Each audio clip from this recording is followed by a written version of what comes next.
Zoe is too drunk for this dystopia. Chapter 11.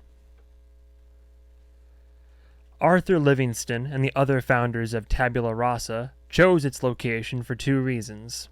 One, it was positioned to intercept eastbound tourist traffic heading to Las Vegas via high-speed rail, and two, the city's whole "let's see how things work when we barely have a government" ethos appealed to Utah's state leadership at the time. The promise of a frankly jaw-dropping number of new jobs and tourist dollars didn't hurt. And while the location had other bonuses, such as some of the most spectacular natural landscapes in the world, what it did not have was beaches. This shortcoming inspired one of the most lavish, ill-conceived, and obscenely expensive construction boondoggles in the history of the city, and thus the world. The Atlantis Recreation Complex, colloquially the Tourist Boiler, was pitched as a clear dome about twice the size of any current NFL stadium that would cover an artificial indoor lake. The lake would be encircled by a white sand beach, dotted with cabanas, restaurants, and gift shops. Waves would be generated for surfing, and the waters stocked with exotic fish for viewing by scuba diving tourists. In the center of the lake was to be a half-scale replica of the Titanic, still some 400 feet long, featuring period-accurate cabins, dining, and entertainment. The ship was rigged so that, once a month, it would sink, hydraulics slowly lowering the whole thing into the water while giggling guests boarded lifeboats and took selfies. Tickets for the sinking event would start at $10,000 apiece. It would wind up taking 12 years to complete the Atlantis complex, at 15 times the original estimated cost. The entire exotic fish stock died due to an inability to keep the water at the proper temperature. They were all replaced, then died again, in a process that would have to be repeated 5 more times. The original design of the glass roof was unintentionally such that, when the sun was in a certain position, all the light would be focused on one spot, turning it into a heat ray, something that was only discovered when a tourist's paddle boat was set aflame, thus the Tourist Boiler moniker. The press had a field day with the cursed nature of a project with Atlantis in the name and a Titanic in the center. Puns about the venture sinking were exhausted before ground had even been broken on construction.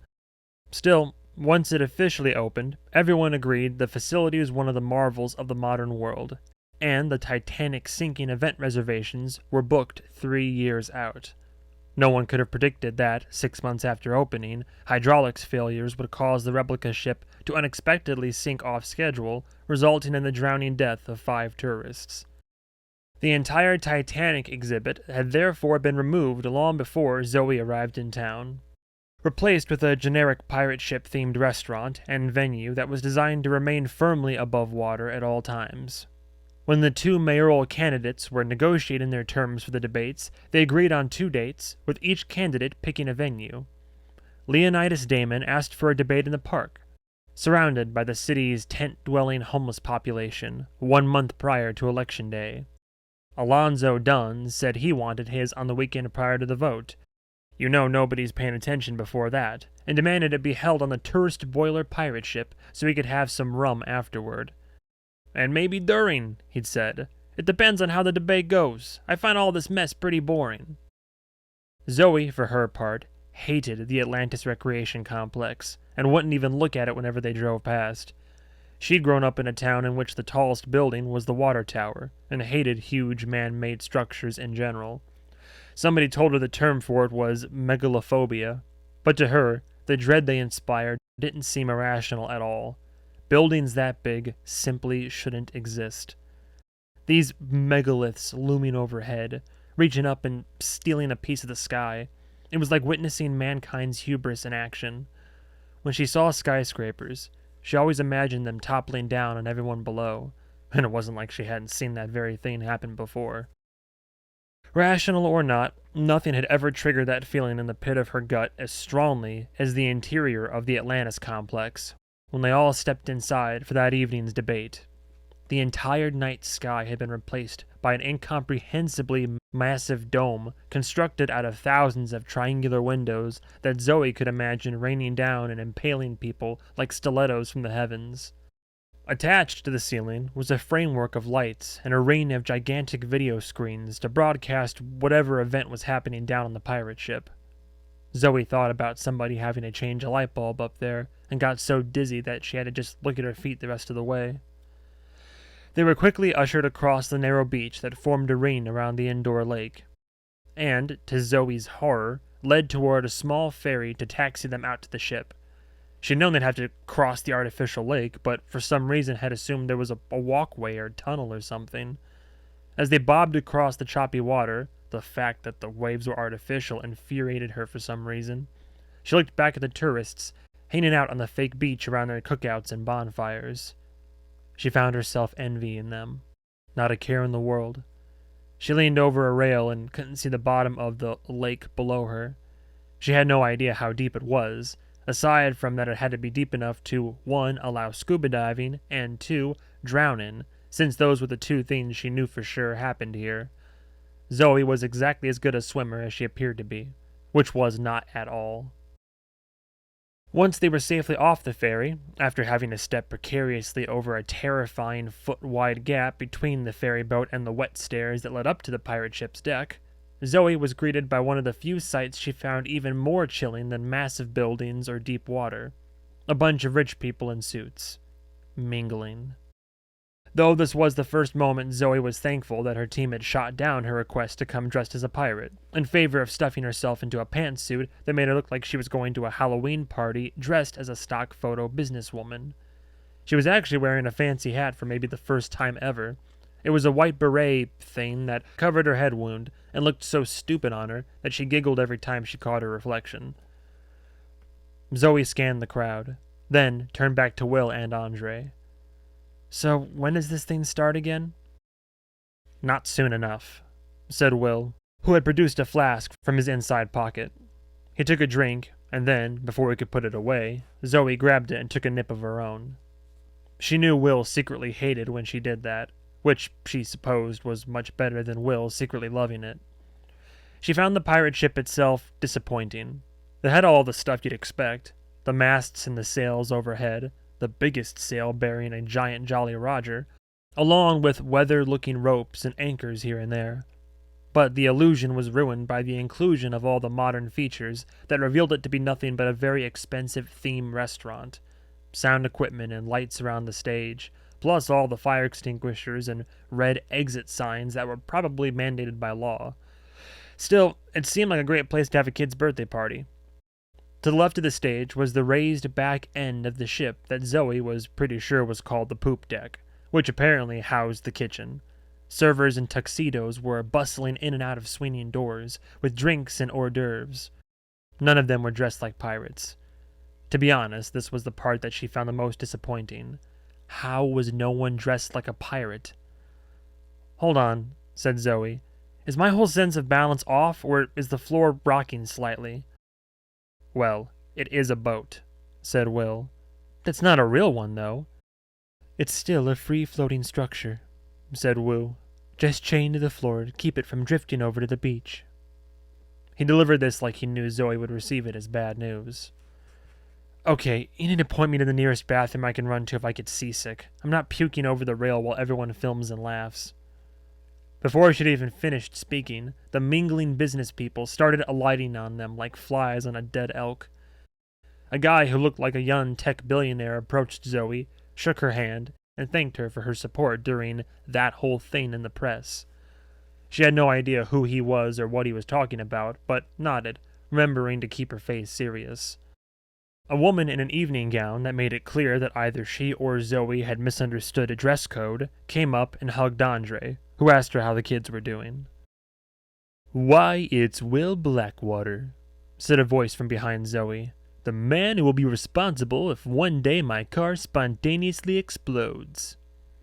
Zoe turned to find that Leonidas Damon, visibly made up for the cameras, had approached with an entourage that included a few young assistants with tablets, all looking stressed out of their minds. Will looked bored to see him. "I'm curious, do you think the introduction of prohibition and black markets increases or decreases the number of people getting blown up in cars?" "I agree, there is less crime when everything is legal," Where we disagree is on whether or not the suffering of innocence increases or decreases. What we disagree on depends entirely on whether or not our conversation is conducted on camera, and the only reason you or anyone else think crime is rampant in this city is because the worst of it gets splashed across everyone's feeds in real time. The media pours snuff films into every eyeball until the citizens grovel at authoritarians' feet and say, "Please, please, take away my freedom." And you want me to believe that rehearsed little speech wasn't for the cameras? Damon gestured around to indicate cameras that Zoe couldn't actually see, but she had no doubt were there. They always were. Wu, appearing to have little interest in the conversation, glanced around and said, "This venue is a security nightmare. They're not checking anyone coming in." Damon said, "The boat is VIPs only. All the staff have been thoroughly vetted." Wu nodded toward the tourists carousing around the artificial beach encircling said boat. "They haven't.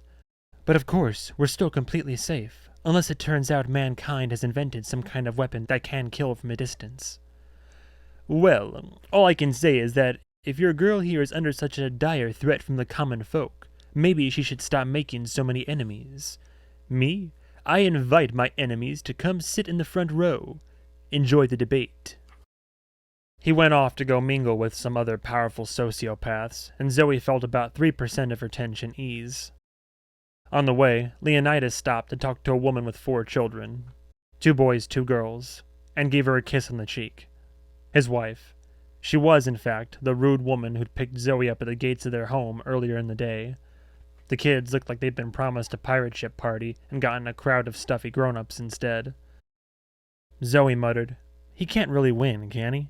I don't care if the cameras hear me say it. I smell sulfur when he's around." "Yarr!" shouted Andre suddenly, to seemingly no one. "Avast ye, mateys!" He gestured at the venue staff. "So, no pirates?" "I know, right?" replied Zoe. "I'd assume a place like this would hire only amputees, so that they can all have the peg legs. Hey, they could hire the former meat processors." Will showed a microscopic grimace. "So that's how long it took to forget you're on camera, huh?" Andre said, "Give me a yar, Alonzo." He was addressing mayoral candidate Alonzo Dunn, or Megaboss Alonzo, as he was well known in the underworld, who had just arrived with an entourage made up of 4 stunning women and 1 giant, terrifying dude. So, apologies in advance, it's been a while since I read the last Zoe book, so I don't quite recall what voice I gave Alonzo back then. I'm pretty sure he showed up in the previous book, but I'm gonna just go with this and we're winging it, baby. "Come on, I can't be seen acting foolish next to unsavory types such as yourselves," said Alonzo. "This is a serious occasion now. I have to be dignified. You know that accent isn't even real? I mean, nobody in history actually talked with a pirate accent. It was invented by the dude who played Long John Silver in Treasure Island about 100 years ago. Isn't that crazy? A whole culture from history gets overwritten by one British actor who probably made it up on the spot. Same with witches. They were never green until The Wizard of Oz, all because that's the makeup they decided to use that day. Speaking of lying little trolls hiding behind the curtain, I see you've met Leo Damon. Do you feel like you need to go take a shower now?" Zoe said, "That guy's a turd in my teeth. As for his politics, the only thing I like is that he wants to hang rapists from bridges. I'm actually fine with that part." "You are? I'm kinda surprised to hear you say that."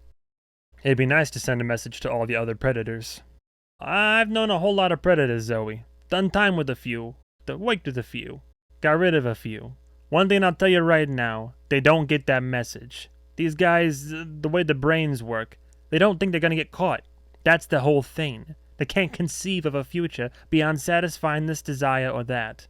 Threaten them with death, threaten them with torture, it don't matter. You know why? Because they're sick? Mentally ill? No. Or, that's not for me to say. The reason they don't think they'll get caught is that they're right. You do a crime with no evidence left behind, no witnesses. Victims can't talk to the cops. You're free and clear.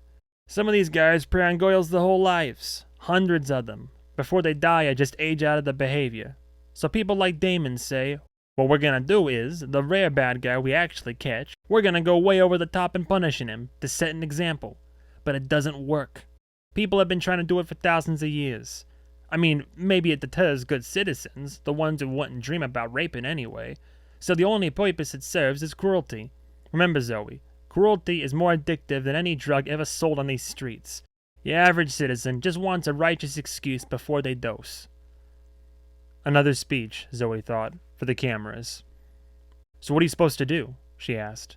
To stop the crime, I mean. Before Alonzo could answer, an assistant whispered in his ear, and he said, "Find your seats. The show's about to start." They did. Zoe had about 3 minutes to try to relax before Wu shifted forward, suddenly paying close attention. Will noticed and asked, "What is it?" "Boats. Some of the beachgoers have started paddling their little fishing boats and rafts out to get closer to the ship. The venue assured us nobody would be allowed to do that. So now, not only are the tourists not vetted, but apparently they'll be able to come right up to the hull." Zoe asked, "Do the cannons work?" "That would be bad PR," said Will, without even a hint of a smile. "Either way, security will stop anyone who tries to climb on board. Hopefully." Wu's eyes were flicking back and forth, scanning data from inside his glasses. "I'm not worried about someone climbing on board. I have 6 different devices inside this suit that can deal with some crazy who rushes the floor. I'm worried about—" Someone shushed them. The candidates were coming out to the twin lecterns to polite applause. A moderator followed them out and took a seat with his back to the audience. He, also, was not dressed like a pirate. Everything got quiet enough that even whispers would be heard. So, Zoe pulled out her phone and sent Wu a text. "Why are you so nervous?" He pulled out his own phone and typed, "No escape route off this boat." Wu always sent everything in all caps, so she wasn't totally clear on the level of alarm he was trying to convey. "Gentlemen, it is time for your opening statements. Alonzo, you were allowed to go first last time, so let's give Mr. Damon the first shot today." The man flashed a sharp smile and started in. "Thank you. Look, can we put aside all the rhetoric and slogans for a moment? Here's the honest truth. Nobody likes getting a speeding ticket or a visit from the cops for a noise complaint, or to be accused of a crime committed by someone else who happened to look the same. It's a hassle, right? From the time we're little kids running amok in the nursery, we fantasize about a world without rules, without grown-ups ruining the fun. But the only way that works in the real world is if every single citizen governs themselves. I would love to live in such a world in which no one wants to rob or deceive others, in which no one is enslaved to drugs or forced by the powerful to trade their bodies and their dignity for food and shelter. A world in which no one lives in fear. But that is not our world, and, I'm sorry to say, that is not our city." Zoe typed, "Are we in danger?" Wu, "Stay alert." Then, after a moment, "One craft is a concern." Zoe gave him a quizzical look, but Wu was now transfixed by whatever the threat assessment software was streaming across his glasses. Will was sitting on the other side of her. Zoe elbowed him and showed him the text exchange on her phone. He just gave a quick nod, as if he was already aware. "I say that laws are not tyranny," warbled Damon from the stage. "A neighborhood where you're scared to walk to the corner store out of fear that you'll be mugged or raped, that's tyranny. Freedom isn't an addict with a gun in your face. You're under the tyranny of that gun, and he's under the tyranny of his addiction. Laws and police are freedom from the tyranny of the street thug." He was interrupted by applause, both from some of the VIPs on the boat and faintly from the tourists back on the beach. The moderator asked the audience to remain silent, per debate rules. Damon resumed, emboldened.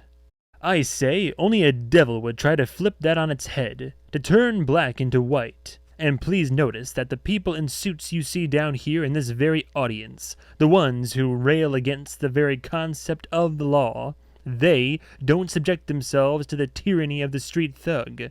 They have bodyguards and gates to hide behind. My friends, you all saw it today. We have women getting snatched off our streets and butchered like animals. But is it any surprise? If you recreate the lawless filth of Whitechapel, why wouldn't you get a Jack the Ripper? When you cater to perverse appetites, the monsters that dwell inside men come slithering out. The sex butcher isn't the first, and he won't be the last."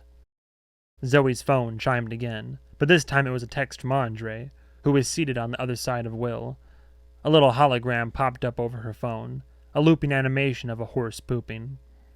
Wu studied the info in his glasses and typed, "Wu, can you swim?" Zoe stopped breathing. Zoe, no!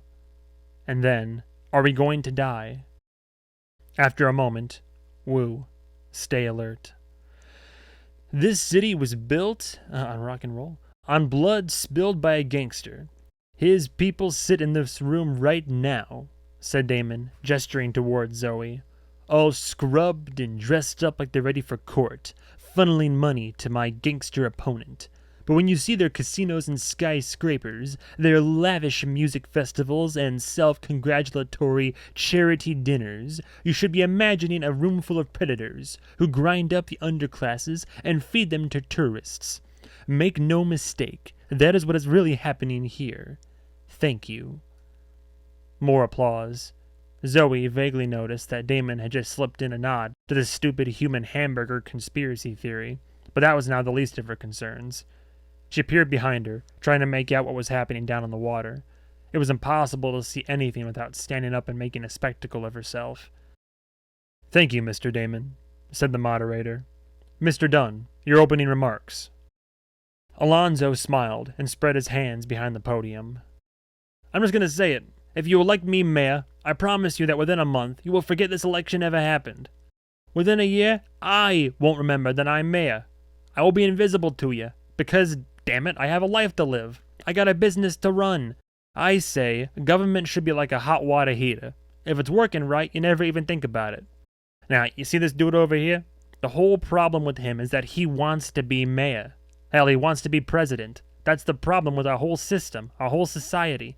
Power goes to the ones who want it most, and the ones who want it most tend to be more conniving and diabolical than any of the supposed street thugs that try and scare you about. Well, I pledge to you today, I don't want to be mayor. Never did. You can browse through everything I've been caught on camera saying, and yeah, you'll hear some inappropriate sentiments, quite a few in fact, but you'll find I have never expressed even a fleeting desire to hold this office. So why am I running? To keep this guy out. This guy and all the other ones like him. The ones who want to stand up on stages like this and give pretty speeches and try to... A clap of thunder hammered Zoe's ears, followed by a roar of debris raining across the water. Everyone bolted up from the chairs. Someone was screaming. A man in a suit ran out in front of the lecterns and shouted, "Everyone inside! This way! There's a safe room!" He was ushering them toward the poop deck in the kitchen. Instead of following, Zoe turned to Wu. "What do we do?" Someone blew a hole in the hull. "But we can't sink! This isn't even a real..." The floor tilted. Suddenly, the water was in view, and Zoe felt gravity trying to pull her down toward the railing. There were gasps and shouts from everywhere, including from the tourist-packed beach across the water. Nothing about what her body was experiencing made sense. It was all happening too fast. The boat wasn't so much sinking as falling, like it was being yanked down by a kraken. Chairs slid across the floor around her. People were stumbling and falling to their knees. Some were still scrambling toward the kitchen, trying to run along a deck that was suddenly on a 30-degree incline. That was stupid, Zoe thought.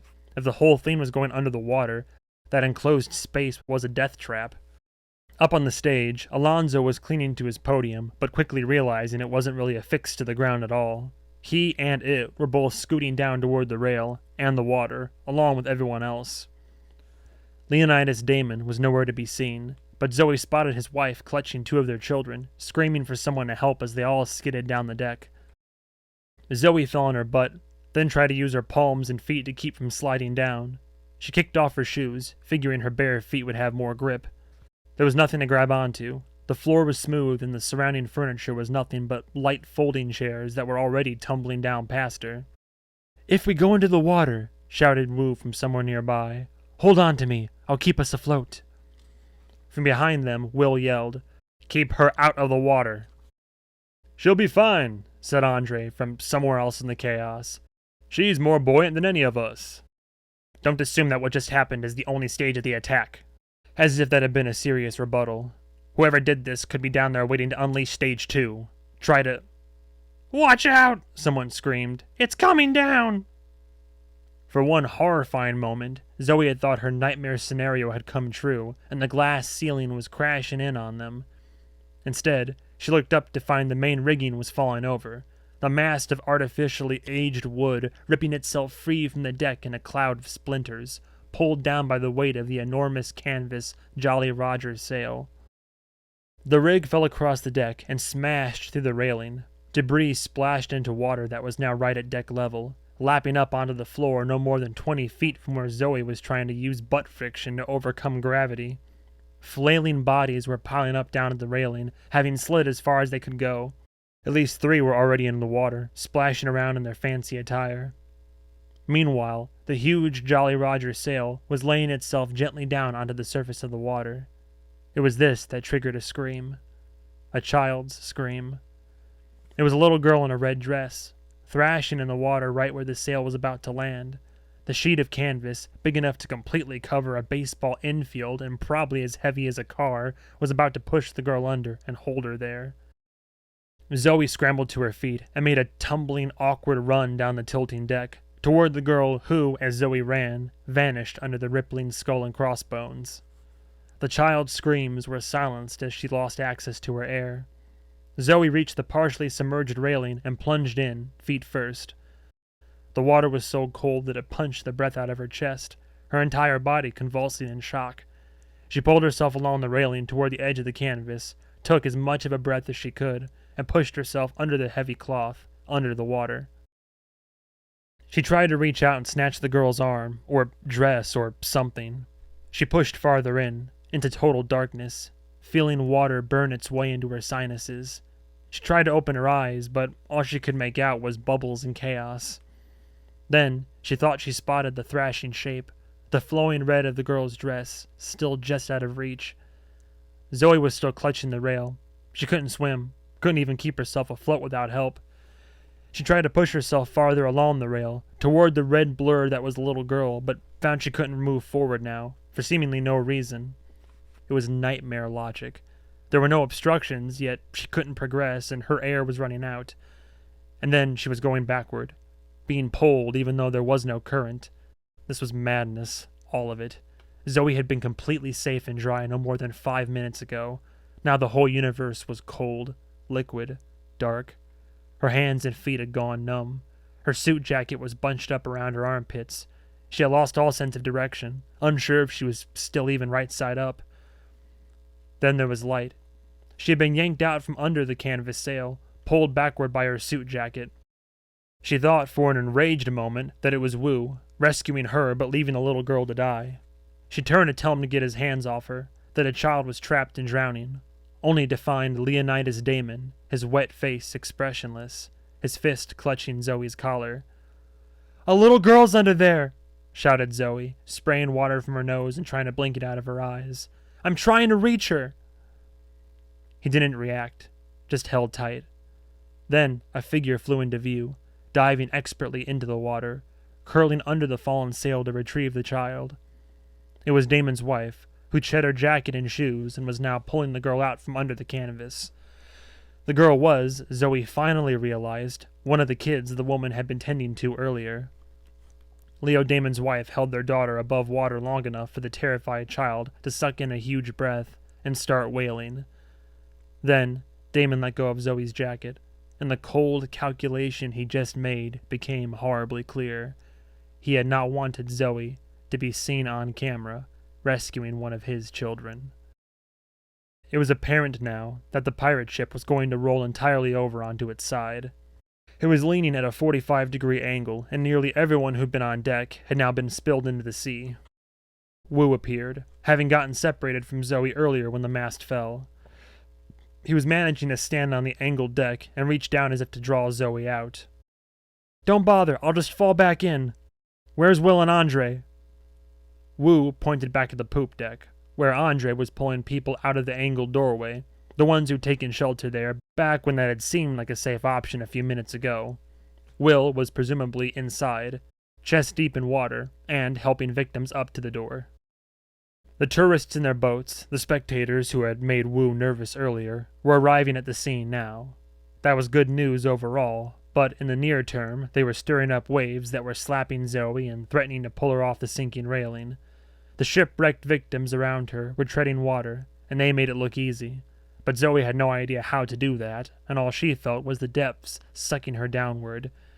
She was about to ask Wu to find her some piece of debris that looked floaty when she felt something churning up the water behind her.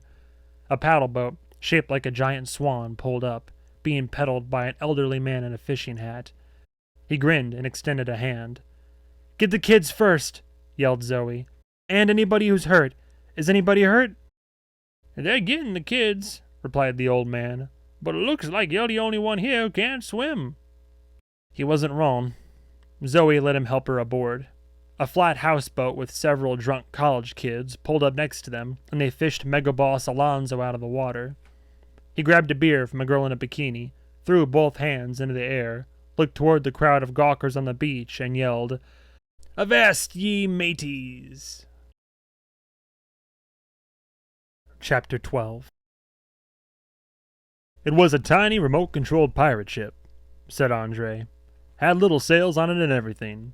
It blew a hole in the hull, which wasn't hard because the floating venue isn't exactly built like a real boat, but it floats on these two pontoon things under the surface, and I guess the explosion detached one of them, made the whole thing roll over." Zoe was sitting, wet and shivering, in a concrete staff-only tunnel that ran underneath the artificial beaches. Had given her a giant fluffy towel, and she was trying to dry her hair while carefully avoiding the raw skin up there. Workers in tropical hotel garb were hustling back and forth with carts of dirty dishes and trays of fruity drinks. Some nervous guys in suits had come by a minute ago and seemed to be trying to get a sense of their legal liability in all of this. Zoe had been texting with her mother, reassuring her that she was fine, that she'd never really been in danger, that she'd just gotten a bit wet. It was, however, becoming clear that incidents were piling up faster than she could invent comforting cover stories. "Guys," said Zoe, "just tell me, am I just destined to die in some whimsical assassination attempt?" "This wasn't an assassination attempt," said Will. "That was an attempt at whimsy that almost killed you anyway, which I suppose would be an even worse way to die." "The little boat had a flag on it," added Andre, "with 4 letters, AVIV. Zoe's brain was so scrambled that she actually needed a moment to spell it out. "Oh, the prankster guy." "He wasn't trying to kill you. He was trying to dump everyone in the water so you'd all look silly flailing around. All the rich people in their suits and nice hair, all wet and looking foolish." "Yes, I'm sure that traumatized little girl is having a good laugh about it now." "I think Damon agrees with you," said a booming voice from behind Zoe. It was Alonzo and his pack of assistants and/or bodyguards. "I have it on good authority that he's put out a hit on this Aviv character. I don't mean that in a figurative sense. I mean he's let it be known behind the scenes that there will be generous rewards and immunity from prosecution for anyone who puts the dude in the ground." "If so," replied Zoe, "I don't think it's potential harm to his child that he's trying to avenge.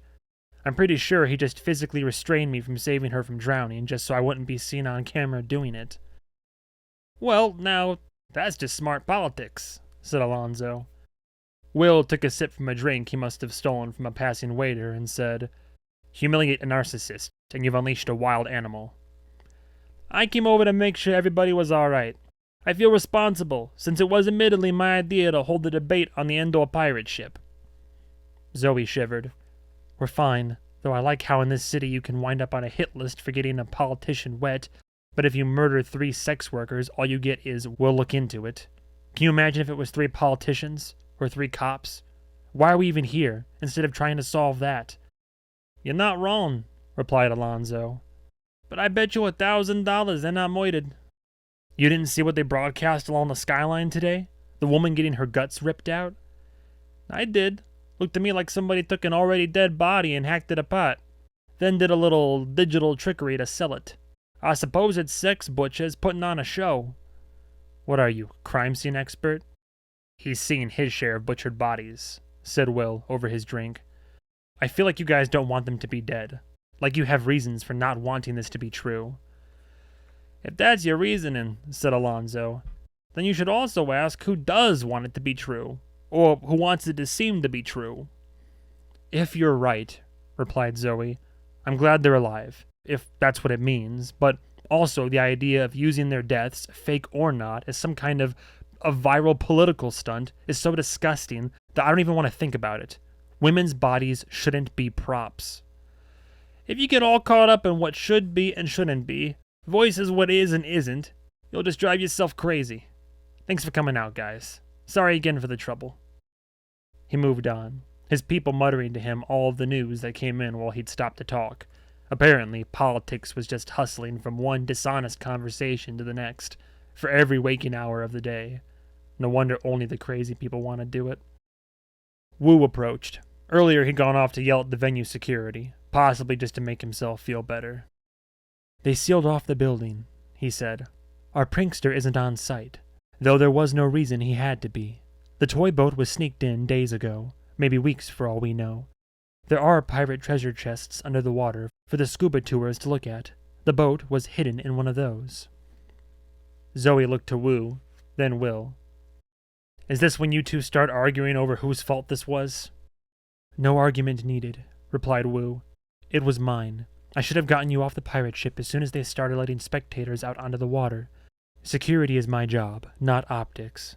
But it was optics that kept me from getting you off the boat." "No," said Will. "This one is on me. Zoe had no business being here in the first place. I should have wiped the public appearance schedule after this morning's incident. It'd have been a fine excuse, optics-wise, and we could have just regrouped and focused on the big stuff.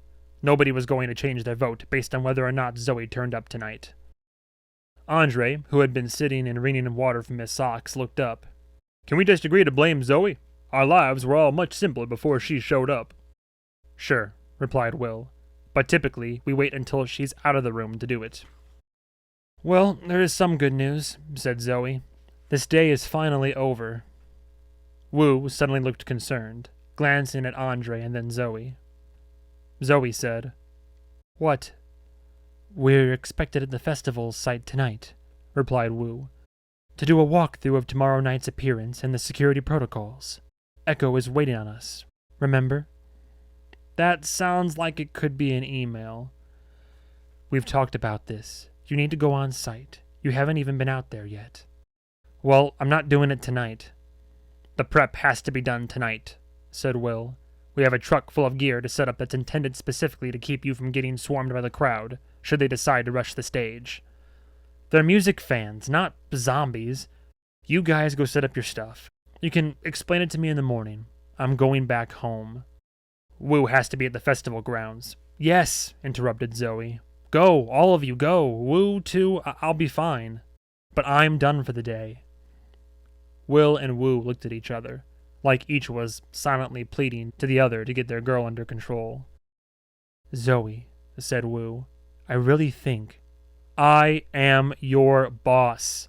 I'm saying that to both of you, and I'm not going to say it again. Take me home. If somebody tries to get at me, the house security will cut them to pieces. I'll be fine." "But you have to actually stay in the house for that to work," said Will with a stern look. "I know. Because sometimes you don't. Sometimes you go out and don't tell anyone." "I won't, and if I do get killed, I officially absolve you of responsibility. Take me home." Zoe soaked in her bathtub and tried to get the ringing in her ears to stop. She told the tub to play music to drown it out, but the faint, piercing whine was still there, lingering in the ether. She thought she could feel the sound, humming through the tub in her bones, vibrating her brain. Had she finally endured enough trauma that it had just fried her nervous system? Was this permanent? She imagined being discovered in a fetal position on the floor, ranting in a puddle of blood, having pierced both ears with a knitting needle. She supposed she needed to take up knitting first. Zoe pinched her nose and lowered her head under the water. She held her eyes open, watching the ceiling rippling above her, and imagined herself drowning under a Jolly Roger. And still, the ringing remained. A white cat's face appeared above the surface, Stench Machine having hopped up onto the lid of the tub to see if the evil bath had finally claimed his pet human. Zoe pushed her head back up and tried to stroke him, but he flinched and launched himself away. Even her wet hand represented too much bath for the feline. She heard Knockoff meow from the hall, maybe inquiring about the quarrel between Zoe and Stench, hoping this would be his opportunity to move up and become favorite cat. Her plan of letting the tub soak her anxiety away had usually worked in the past, at least temporarily. But Zoe thought part of the problem tonight was that she was using water to soak away water-based trauma. She had no other ideas. Her body was crying out for something that she couldn't put her finger on. This was especially maddening, considering that literally everything was available to her. She could summon a massage, she could work out, she could order an entire fancy wedding cake and eat it with her hands. She could have Carlton make her an extravagant cocktail. She could, if the press was to be believed, pay 2 men to fight each other to death in her padded room. None of it sounded good to her. It was a now familiar sensation, the sense of an itch she couldn't scratch, starving while wanting nothing on the menu. Worst of all, there was no one on the planet who would feel sorry for her. She reached for the bottle of red wine on the floor next to her and found it empty. Cats must have drunk it.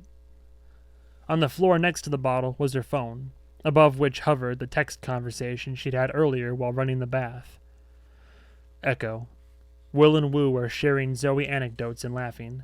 They both seem too happy, and I hate it. Zoe. I don't believe you. Echo. Well, they're not laughing, but they are sharing anecdotes. Zoe. They're uniting against me. Echo. Want me to come by when we're done? I can bring junk food from one of the stands here. Zoe. No, I'm okay. You don't have to babysit me. Echo. ...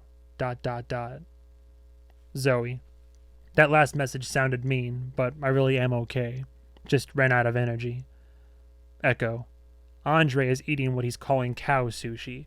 It's a little strip of toasted garlic bread, topped by some kind of creamy white herb cheese with a strip of charred ribeye laid on top of that. It's 3 separate foods I can't eat. Zoe.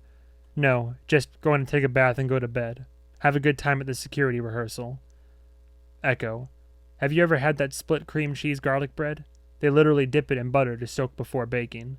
It's a heart attack in the palm of your hand. Zoe. Ha, no, I'm good. Echo. ... Zoe. Thank you for checking up on me. I mean that. And that's where they left it. Will's warning about not leaving the house wasn't out of fear that she'd go slop it up at some dive bar. Well, it wasn't just that. But that she'd go off on her own and try to do something about the missing women. But to do what, exactly? Track them down? Rescue them? It's the kind of thing that works in a movie. You just bribe some bartender and he tells you. Oh yeah, that broad was in here just before she disappeared. She was with a dude in an eye patch and a spider tattoo on his neck. But Bud and his minions had spent days doing that kind of thing to no avail, and Zoe wouldn't even know where to start. She'd wind up letting the car drive her around the city for a bit, and then, yeah, she'd wind up at the first drinking establishment she could find where nobody knew her name. She got out of the tub, dried herself off, almost walked into the bedroom, but then stopped to grab a robe first. She then put on her aqua green socks. They were the pair given to her at the mental health facility she'd done time in after a nervous breakdown the previous year. The socks were her favorite. They were thick and cushioned and had little rubber nubs on the bottom. Will had all but scolded her for wearing them in view of a camera once.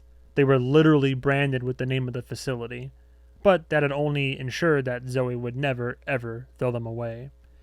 She hadn't been able to find an equivalent pair for purchase anywhere, so if she ever lost these, she'd presumably have to check herself in again. Hell, if you thought about it, they were probably the most expensive item of clothing in her wardrobe. She padded downstairs and found her bag of Doritos in the kitchen, but it was practically empty. Exactly 7 chips and a puddle of warm crumbs remained. There were no more in the house. She could have some delivered with a single voice command, but they'd be at her door before her hair was even dry. But she didn't even want more Doritos. She wanted to be mad about how she didn't have any. And the ready availability was making that impossible, which made her even angrier. Apparently, when you're rich, true self-pity is the only luxury you can't afford. It was in one of these moods that she'd bemoaned not having a pool to float around in on sunny afternoons, clearly intending to cling to that as a way in which she was being deprived. But within days, the trucks had shown up with digging equipment, and she was told that soon work crews would follow. Then she'd have her pool, and wouldn't be able to complain about that either. What kind of hell was this? Even worse than that, somehow, down here on the first floor, the ringing in her ears was even louder. She wandered around the kitchen, and then the dining room, finding that the noise changed, depending on where she was standing. Did tinnitus work like that? It didn't seem right. After a little more investigating, wandering the halls in her robe with her nearly empty Doritos bag like a slovenly ghost, she realized the noise was not, in fact, coming from inside her head. It was coming from the vents. She thought maybe it was something broken deep inside the HVAC system. The mansion's geothermal unit was a constant source of aggravating problems. But after pausing her crunching long enough to take in the sound, she thought maybe it was a trapped animal. She could now detect that it wasn't a steady noise, but rather came in fits and starts, winding up and then relenting. Maybe it was a raccoon stuck in a stretch of ductwork beneath her feet. Maybe she could get it out and keep it as a pet. Could that be the one thing her life was missing? Surely it could. She moved down the hall, focusing with her ears to find the exact spot where the noise was loudest. Finally, arriving at the library, with its walls of fake leather-bound books and antique armchairs. It also contained the hidden entrance to the basement vault. There, she thought she could feel the floor vibrating through her socked feet, and she sensed that if she'd had a little less wine in her, she'd have probably been alarmed by this. Previously, the vault entrance had been hidden under a hologram of a koi pond, with animated fish swimming around in midair. Catching the right one would open a hatch in the floor. Zoe's father had loved stuff like that. It was extremely frustrating to use, however, and the vault no longer contained anything of value, so they'd simplified the system. Now, the hatch was simply covered by a fancy rug, and, after pulling it aside, you just had to verbally state a 6-digit passcode, which, due to a misunderstanding, was, quote, "Just pick a random number, I don't have time for this, one of the cats puked on my bed again," end quote. Zoe said that sentence, and a circular hatch lid rose from the floor. A noise that Zoe had mistaken for a ringing in her ears upstairs was clearly audible now. Less like a raccoon scratching at a vent, and more like, say, a failing fan on an AC unit that was going to cost more to replace than a new Mercedes. She descended the spiral staircase in her robe and psych ward socks, as if she was going to diagnose and repair the machine herself. At best, she told herself, she could do something to make the noise stop. Maybe turn it off, if there was an obvious off switch. But even in that case, the only sensible course of action would be to ask Carlton. That she might actually be heading towards something dangerous was a thought that was lurking somewhere in her brain, but not in the same part that operated her feet. The noise was growing louder, and it wasn't just because she was closer. The mechanical violence that was generating the noise was rising as some kind of climax. She descended into the vault room, stepping down onto a floor tiled with gold coins. They weren't real, but recreations of gold coins from Great Britain, featuring a young King George V, because apparently her father had thought he looked like him. And the dormant vault that was standing empty, with its comically thick door wide open. The noise was originating here, vibrating through the walls and floors, but it was difficult to tell where it was coming from. She couldn't see any HVAC parts or anything like that, aside from a couple of the usual vents in the ceiling. And then, all at once, the world came apart.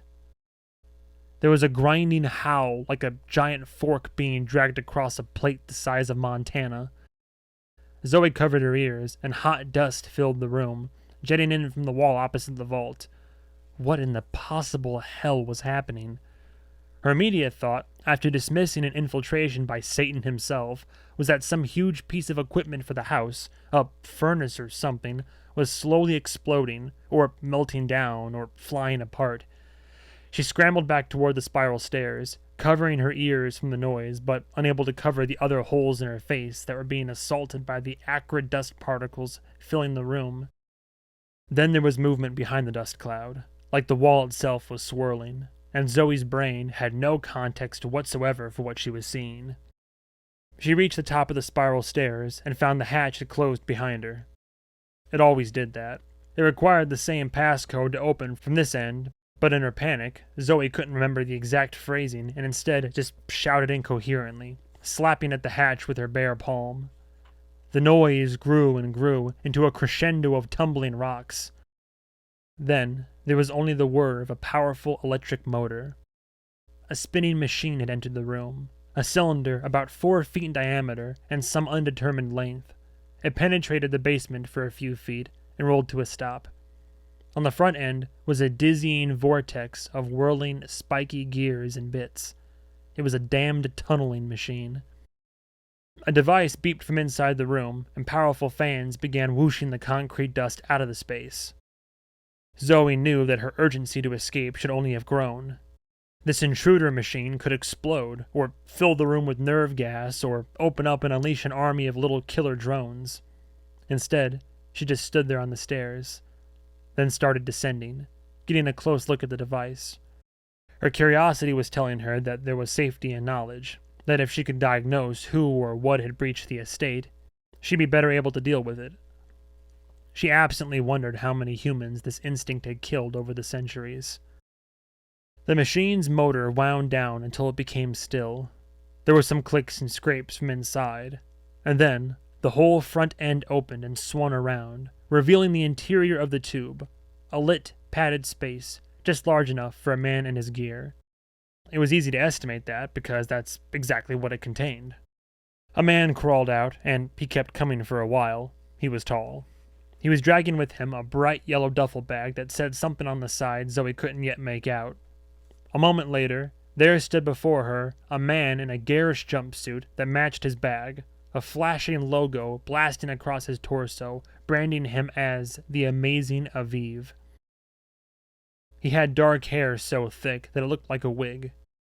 He squinted in the rapidly dissipating dust, coughed several times, then brought out a small camera drone, like he was about to start filming. He surveyed the room, looked to the stairs, saw Zoe, and flinched so hard that he almost fell flat on his ass. Apologies in advance, I'm playing around with his voice. It's not perfect, it's very flawed, but it's fun to do, and I just feel like it fits his character, so... "Who are you?" he yelped. "I'm sorry, there isn't supposed to be anyone here. Do you work?" He blinked through the dust, trying to make sense of what he was seeing, and, eyes wide, said, "Oh my god, you're Zoe. Oh my god, this wasn't part of the plan. You're supposed to be... Why are you here? I live here." He started to reply, then was seized by another coughing fit. Concrete dust was truly horrific stuff, and if you ever find yourself having to breathe a lot of it, either you're working in construction or in proximity to some kind of catastrophe. Zoe hated how familiar with it she was, the smell of ruined structure. She pulled her robe as tightly closed as she could, then said, "Listen to me. Whatever you're planning to do to me, whatever little video you're going to make, I'm saying to you, from one human being to another, one who wants to avoid causing suffering whenever possible, that you should strongly reconsider. My people are going to be down here within the next 2 minutes. I don't know how fast your little drill there can go in reverse, but you should absolutely be gone by the time they get here." "Your people are Catharsis. All of them. I'll just check them on blank." "My butler isn't, and he'll call the others. He's probably already at the hatch, in response to all the alarms you've no doubt set off by destroying my basement." "Carlton? He's also at the music festival. You all were supposed to be there, everybody, including your mother. You were overheard discussing tonight's meeting in public 3 different times. It was to be the only time the house was completely empty in the last 5 years. Trust me, I checked. Zoe, you're really not careful enough about what you're caught saying on camera. I was able to create a calendar of your entire staff schedule, almost down to the minute, just by piecing together your overheard jokes and complaints. Why would Carlton be there? He wouldn't be part of the prep." "He's not working. He's at the Boneless Giraffe show. His girlfriend is a huge fan." "No, I'm talking about Carlton, my butler. He's like 100 years old." "Yeah, and he has a girlfriend who's 26, and she's a Boneless Giraffe fan. He put in his request to take tonight off months ago." "How do you know that if I didn't?" "I know his girlfriend, or rather, I got to know her, so I could get that intel. These stunts take months to put together." "Why am I even talking to you? I could have been maimed by your drill, and your stunt at the debate tonight almost killed children." "Ah, come on. The boat has 2 licensed rescue divers on duty at all times. It's required by the insurance. One little girl was in the water for a total of 55 seconds. I'm sure it seemed longer. You set off an explosive in a crowd. There was no explosive. The remote ship had a compressed air cannon. It created a shock wave that shattered the hull. The only people who got injured were some tourist boaters who got too close and took splinter shrapnel, and they weren't supposed to be there. 90% of my planning on these things is making sure nobody gets hurt. Yeah, well, none of that matters now. Messing with a public event, making politicians look foolish, that's one thing. They're restrained in what they'll do in retaliation due to public opinion and all that. She gestured to the one-man drill in her ruined concrete wall. My people, Aviv, have no such constraints. Oh, you're alright with that? Your people torturing me to death because I made a hole in your basement that your insurance will pay to fix? You think that punishment fits that crime? That's not how the world works. If we let you get away with it, that rolls out the welcome mat for others with worse intentions. Not that I'm convinced your intentions right now still aren't the worst possible. Oh, it's all about sending a message. Then it wouldn't even matter if I was guilty, would it? They might as well just choose and destroy somebody at random. It'd have the same effect. It must have been warm inside the drill. Aviv was covered in beads of sweat. He wiped his face with a sleeve and unzipped his jumpsuit. So what was your plan? She asked. To break into the vault? Well, there it is. The door is standing wide open. We haven't used it in months. I know that. This isn't a heist, it's a stunt. But the whole point, as I said, was that you weren't supposed to be here. God, my eyes are burning. Your air filtration isn't doing its job fast enough. Sorry for your inconvenience. So what were you going to do? Film yourself going through my things? Poop on my bed? Find evidence I'm a slut or a cannibal or whatever the rumor is this week? I was going to pet your cats. It's a running joke on my channel. That I don't care about you or your organization, but that I'm obsessed with Stench Machine and I just want to pet him. And the other one if I can. So the big joke was that I spent 6 months planning how to get into literally the most secure private property in the USA, take all these huge risks, go up and pet your cat for a few seconds, and then just leave. He pulled down his jumpsuit to free his arms, tying the empty sleeves around his waist, like he was making himself at home. He wore under it a tank top that was also bearing his brand, only in a reversed color scheme. Guys like this need to always be showing off a variety of merch followers could buy. The lack of sleeves showed off sweaty arms that were the beneficiaries of both jeans and gym. But the real point you're making, said Zoe, is that you could have done so much more. Men love that joke, don't they? Isn't it funny how I have the power to hurt you, but I'm choosing not to right now? The goal is still intimidation, to make it clear that I'm not safe in my home. No, nothing like that. That's not my thing. It's all just, thumbing my nose in the face of power. You tell me what your people are capable of, and you say it's me who's trying to be intimidating? I say these pranks only hurt you if you try to rule by scaring people. It makes them want to see that illusion shattered. This kind of thing can actually help someone like you. It humanizes you to everybody who thinks you're this dragon hoarding gold inside a castle. But now that you're actually here, I have no idea what happens next. I can't believe I'm actually talking to you. I drilled into your basement and we're just having a conversation. It's kind of cool. He crossed his arms and leaned back against the wall, a pose that he probably liked because it made his biceps pop. Zoe sat on the stairs and pushed her hair out of her face. The air was mostly clear, but everything felt gritty, the dust having left a layer of filth on everything. It isn't cool. None of this is. What you did at Atlantis, what was supposed to be the point? That it's all phony. The whole process. The campaigns and the voting. It's all as fake as that stupid pirate ship. One guy wants to make the city friendlier to white middle-class tourists and rich Mormons from SLC. The other wants the government in disarray so we can keep getting rich off voices. Both of them are lying about it. Is that really the only choice we have?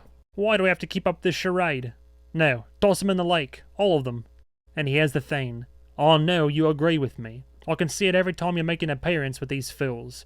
You say what you're supposed to say, but you don't do a good job of making your face do the right thing when the fools are talking. That's what everyone likes about you. Nice socks, by the way. I have a pair just like 'em at home.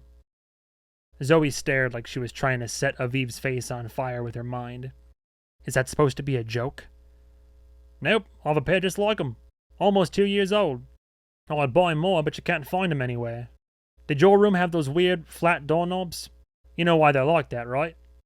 So you can't use them to hang yourself. They just looked at each other for a moment. Oh, I get it, said Zoe. I see. Okay. You knew I'd be here. Somehow. And your goal isn't to pet my cat, it's to get me into bed. Then you'll, what, stop halfway through and pull out your camera? Go do a video on how gross and fat I am? Tell people I smell bad? Pet my cat. Real funny. You can't possibly believe what you just said. I'm an activist and performance artist, not a sex predator. I've been a public figure for 10 years. You won't find a single person of any gender with a story of me treating them that way. Not even once. And you're the one who greeted me barely wearing anything at all. I'm trying to be a gentleman and not stare. I'm wearing a big fluffy bathrobe. I could be fully clothed under here. Zoe, I'm not trying to be crude, but with the way you're sitting, it is very obvious that you are not. She quickly stood. And you insist you're not a pervert. I swear, you're all alike. You're literally in mortal danger. My people could be back here at any moment, and you're trying to flirt with me. I'm really not. She patted up the spiral stairs and told the hatch its passphrase. All right, she said. Let's go. Where are we going? Upstairs. What's upstairs? My cats. You can film yourself petting them. Then you have to go. If Will and the rest come back and find you here, God help you. Really? The hatch rose, and, as she climbed out, Zoe said, I have to get this concrete dust off me. I think it's bad for the skin. I'm going to jump in the shower real quick. You probably should too. 40 minutes later, Zoe was staring at the guest bedroom ceiling, letting the sweat dry. Next to her, Aviv said, What am I doing? I can't believe we did that. Your people could be here at any minute. They were supposed to be back before now. Am I gonna die? He got up on his elbows and seemed to be trying to remember where his underwear had landed. It's always fascinating, watching men transform from werewolf mode back into human after the fluids have left their body. It's like all of the reason and anxiety comes flowing back in. He sat up on the edge of the bed. I want to say this again. You know I didn't plan this, right? You know I didn't break in here to try to sleep with you. You're not sleeping here. You know what I mean. This wasn't your choice. It was mine. He got up and looked around the room. I'll have to go. And I do have to go, right? Your people could show up at any time, couldn't they? Do you know something I don't? Hell, she said.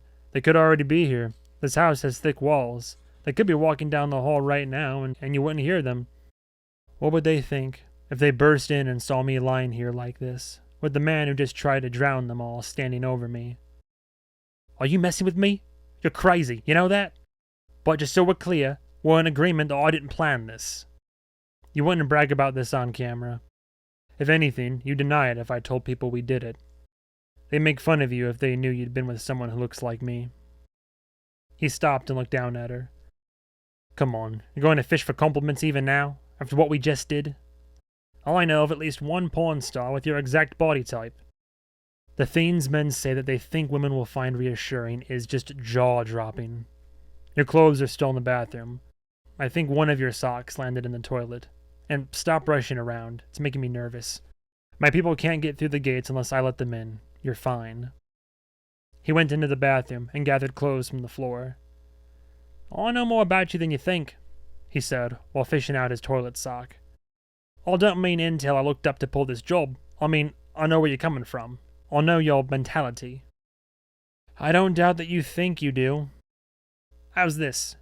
You hate that men find you most desirable when you're naked, because it makes it seem like none of your choices matter, that everything you've done to express yourself, the hair, the clothes, the attitude, isn't enough to drive a man crazy, that the kind of attraction men show you would be the exact same if your personality vanished and you were just a Zoe-shaped sex doll. Jaw-dropping. But it's more than that, he said, stepping into his underwear, because it's really about power. If a woman is hot, I mean the kind where she can walk into a room and instantly change the vibe, like Echo. Yeah, their world is full of men who wish they could have them, but can't. That's real power. It follows them everywhere. It means that any man who has her, or is just allowed to be around her, instantly has social currency. She's proof of his success, his worthiness. She dictates the status by who she grants her company to. You think what you have just isn't the same, right? It's power over guys who want to get with you, but it's the kind of power a cheeseburger has over somebody on a diet. It goes away as soon as it's sated. I'll bet you hate how when you're dating, they always have little suggestions about how you should dress, wanting you to hide a little more. I once had a boyfriend tell me a shirt I was wearing made me look pregnant, said Zoe, still staring at the ceiling. He said it like a joke, but it was also clear that he meant it. But what I know now, but didn't get then, was that he wasn't worried about how the shirt made me look, but how being with me in that shirt made him look. When did the world get like this, where everyone is obsessed with how their lifestyle looks to everybody else? Aviv sat on the edge of the bed to pull on his jumpsuit. I don't know, but I'll bet even back in olden times, those mousy religious housewives were more scared of their neighbors than God. Who knows what they were like behind closed doors? But you know, when people talk about how they wish they could live in the past, when they fantasize about the knights and castles era, or the Old West, I think that's what they're wishing for, to be rid of that pressure. They'd be willing to give up modern medicine and clean water for a chance to be free of all this. The non-stop performance that comes with knowing everything you do, day and night, is for an audience. And yet, I'm here with somebody so desperate to get famous that he literally risks his life on ridiculous stunts for publicity. I guess I figure if I embrace it, then at least I got some control, you know? He put a hand on her bare shoulder, and she flinched away. He said, Hey, I want you to know what I'm doing right now. I realize it's a privilege, and I do appreciate it. Well, I've definitely never heard a guy phrase it like that before. I don't mean what we just did. I mean this. I don't think going to bed with ZOEY Ashe is nearly as big a deal as getting one long, sincere conversation with her. I bet that line really works for you. I would ask why you did this, instead of just calling your people to come torture me to death. But I already know the answer. Of course you do. You've made it clear that sounding like you have the answers is your whole thing. My lady, you are bored. I can see it in your eyes. You joked about how men come back to themselves in the aftermath, but as soon as we were finished, you were looking up at the ceiling, like, well, that wasn't what I wanted either. It's so incredibly clear that you find all this tedious. Oh Jesus, I almost died 3 times in one day. I have enemies all around me. I'm so stressed that I feel like I'm juggling greased landmines. Nah, that's not how boredom works, he said, zipping up his jumpsuit. I'm talking about real boredom. Boredom of the soul. Being born doesn't save you from that. You think soldiers in a trench don't get bored? I have veteran friends who say that's the worst part. There's stuff happening all around you that demands your attention, but it's not your stuff. You didn't create it. You don't control it. That's what real boredom is. This hollow feeling of not living with your own purpose. What did you want out of your life before all of this? He gestured to the room, the mansion. What did you want? To be raising a baby? Instead, you're putting out a bunch of fires you didn't start for people who don't appreciate it? Just to uphold an empire you didn't build, that you wouldn't have built? If you went out back and grew a garden of your own, the satisfaction you'd get from seeing the first tomatoes come in would beat anything you did today, because it'd be yours. When you're using that drill thing to dig tunnels, do you ever worry it'll break down halfway through, and you'll just be entombed underground until you suffocate? Well, I wasn't worried about it until you said that, but I have people I can call. You don't think I work alone, do you? You think I built that thing in my garage? Nice job changing the subject, by the way. How did you get past the house security? Even now, there should be alarms screeching, not just here, but on the phones of every single person who works for me. Doing that was the whole task. You think I drilled all the way here from outside the grounds, crossing all the sensors and cameras? Your property is huge. That had been literally 12 hours of drilling. I would have suffocated in that case. No, I came in from the front yard, right out there. The company you hired to dig your new pool, and those trucks out there with all their gear, one of them had my digger in the back. Your people even inspected it, decided it looked exactly like something you'd use to dig out a swimming pool. Like I said, you're not being careful enough. But you still had to get yourself past the walls. even if your drill was already here. I was inside the drill when it arrived. I've been living out in the truck for the last few days. I've got a toilet out there and everything, just waiting for you guys to leave. Remember when you shot down the mannequin? I was controlling it from inside the truck. I watched it come out to look at it. I figured you'd double down on checking for airborne intruders. I never guessed I'd be coming from down low. Well, whatever. The real security isn't the gadgets. It's the fear of what will happen if you try something. Uh-huh, said Aviv as he tied his shoes. And based on your day-to-day, how would you say that's working for you so far? ZOEY was getting cold. She pulled the comforter over her. Will plays the long game. You might win today, but... Aviv stood. Can I ask you a question? Is it going to be the same question everybody asks as soon as they talk to me for a little bit? How can a nice girl like me work with a devil like Will? It does seem like a weird pairing from the outside. Do you know how much speculation there is out there about you two? About your relationship and the, nature of it? I thought you'd researched us. A minute ago, you were making it sound like you knew every synapse in our brains. Researching you is easy. Researching Will is a pitch-black labyrinth of ghosts and mirrors. You should try knowing him personally. It's even weirder. Imagine trying to shop for his Christmas gift. Is that a thing you actually do for each other? Are you close friends? Why do I get the sense that's not the question you're really asking?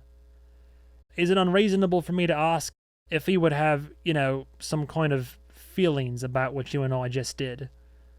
I can't help you there. Nobody knows what Will is feeling. Probably not even Will.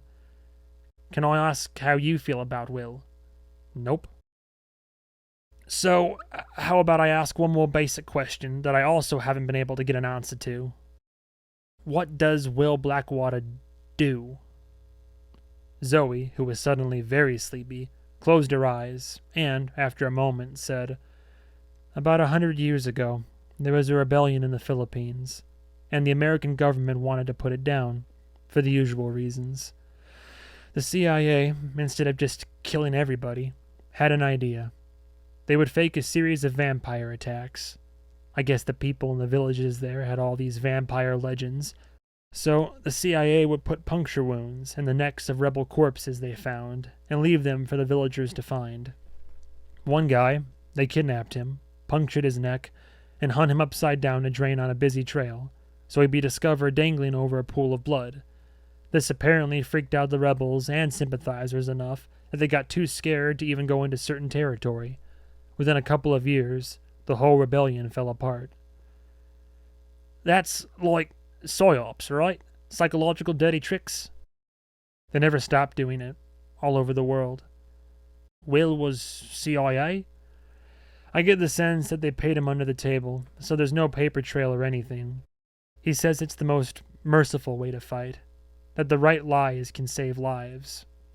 My father ran into him years ago and just hired him away to do the same for him. And that's why you stick with him. You think smoke and mirrors is better than a pile of corpses.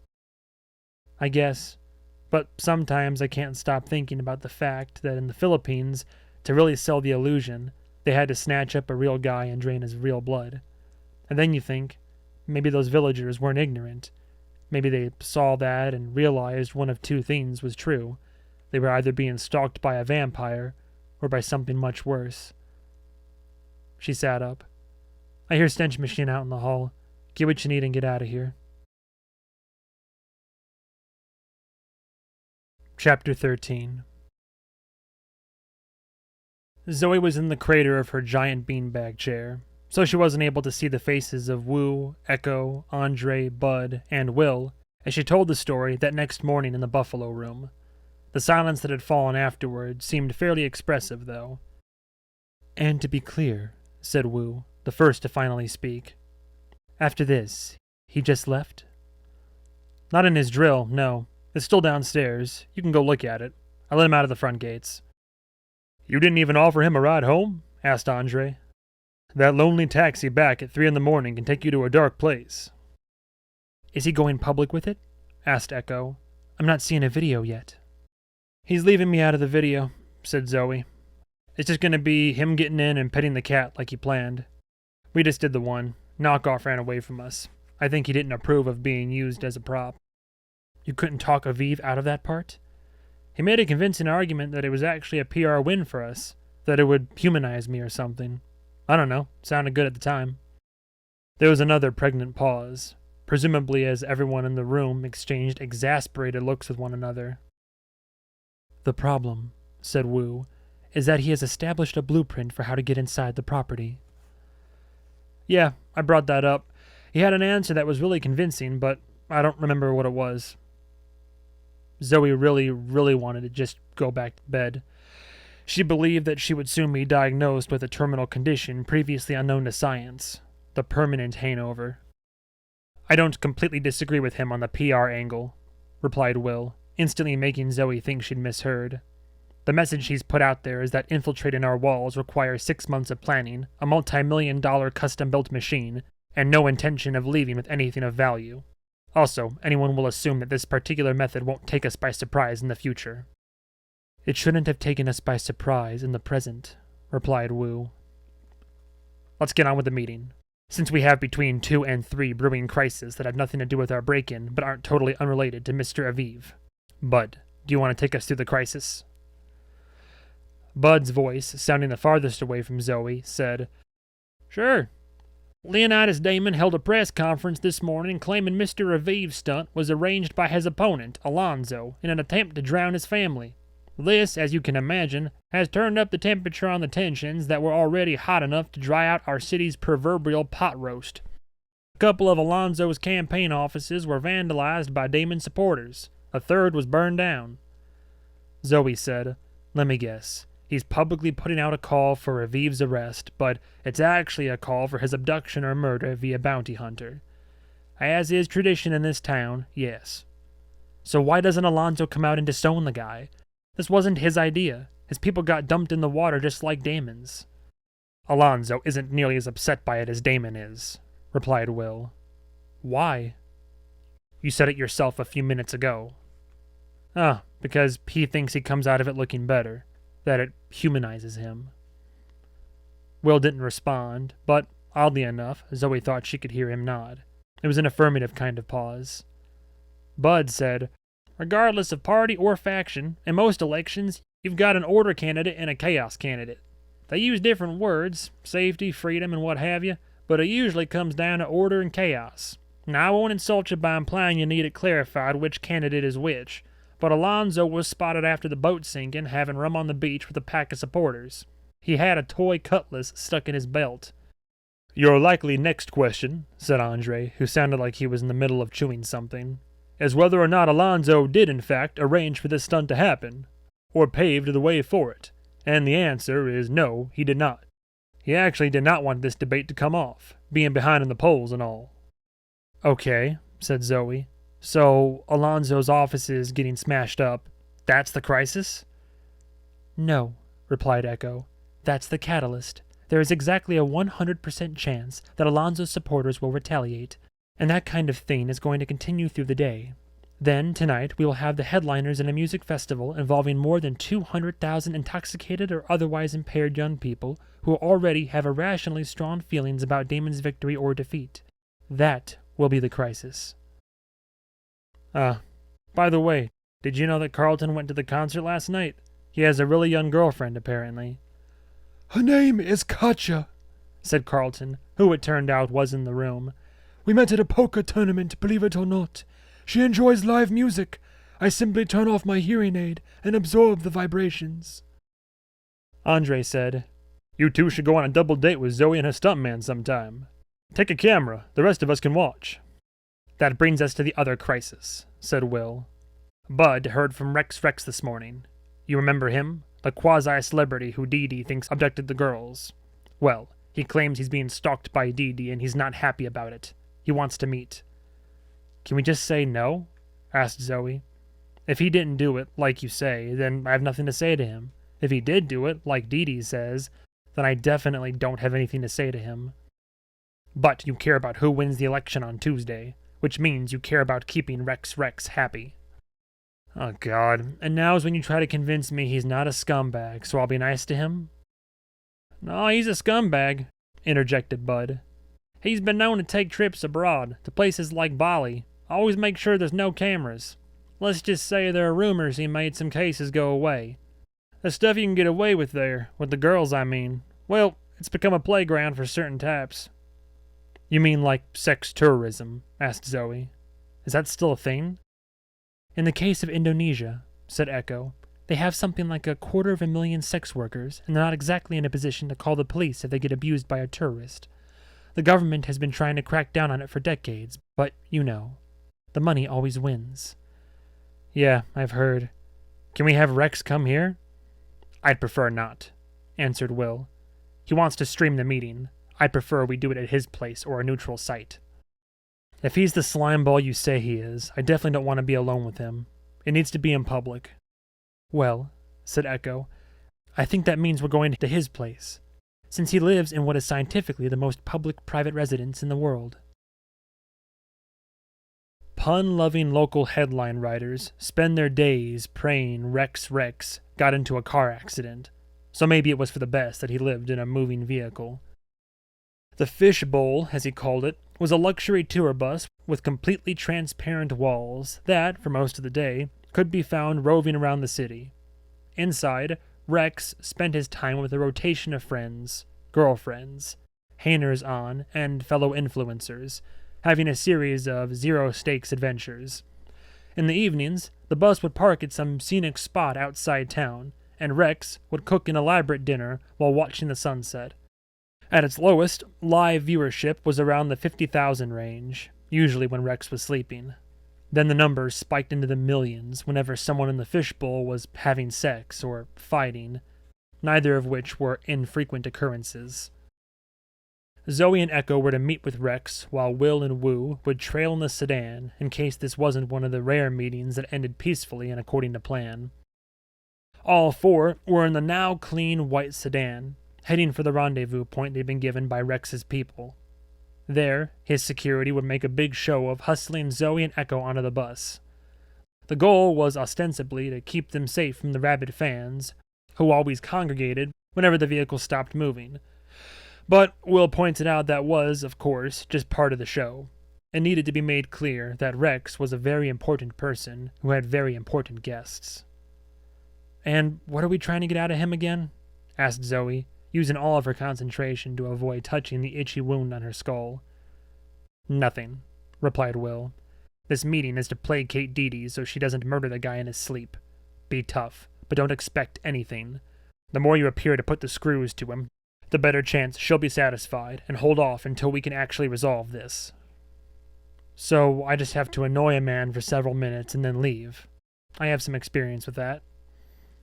Wu said, The concern is that this is going to be the most public of meetings, and a transparent vehicle that is very easy to track.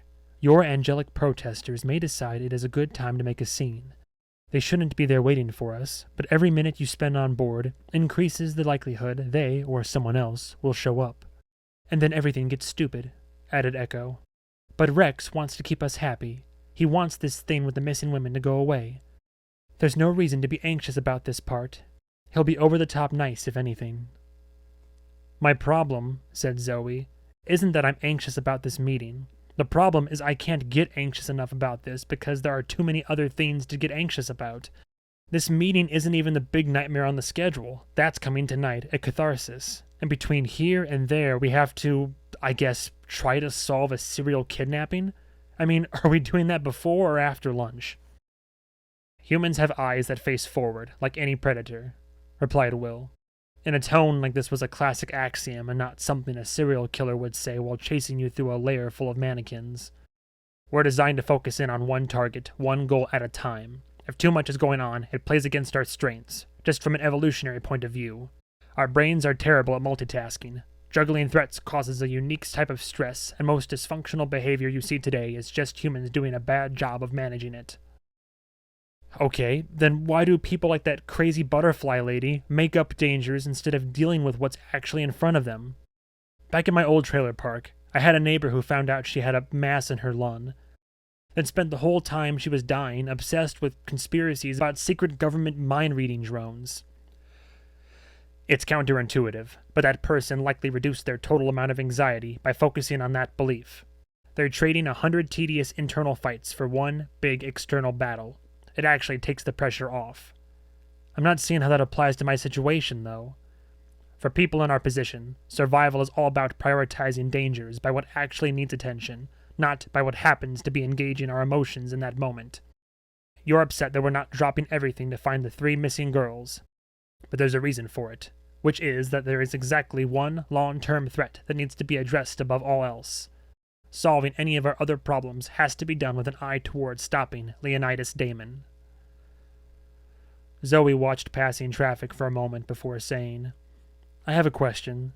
If Damon supported our business interests, but still had all of the other beliefs, still wanted to ethnically cleanse the country, all of that, would you be supporting him for mayor? Only if I could find a way to rationalize it. I mean, do you know where the rare earth minerals in your phone come from? Do you know what the conditions are like in those mines? Or what kind of governments are propped up by the exports? We make deals with the devils all the time, Zoe. It's all about mentally distancing yourself from it. Echo said, and this has been today's edition of Will Blackwater Tries to Make Someone in Distress Feel Better by Triggering an Existential Crisis. You always know just what to say, Will. Before he could respond, Wu said, We're here. Welcome to La Casa! Shouted Rex, who struck Zoe as a 35-year-old body being remote-controlled by a hyperactive teenager. Have you eaten yet? I'm making serniki.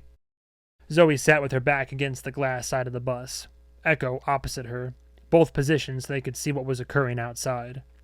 Their seats were clear plastic stools that had automatically folded into position when they approached. Everything in the interior of the fishbowl was designed to offer as little obstruction of the view as possible.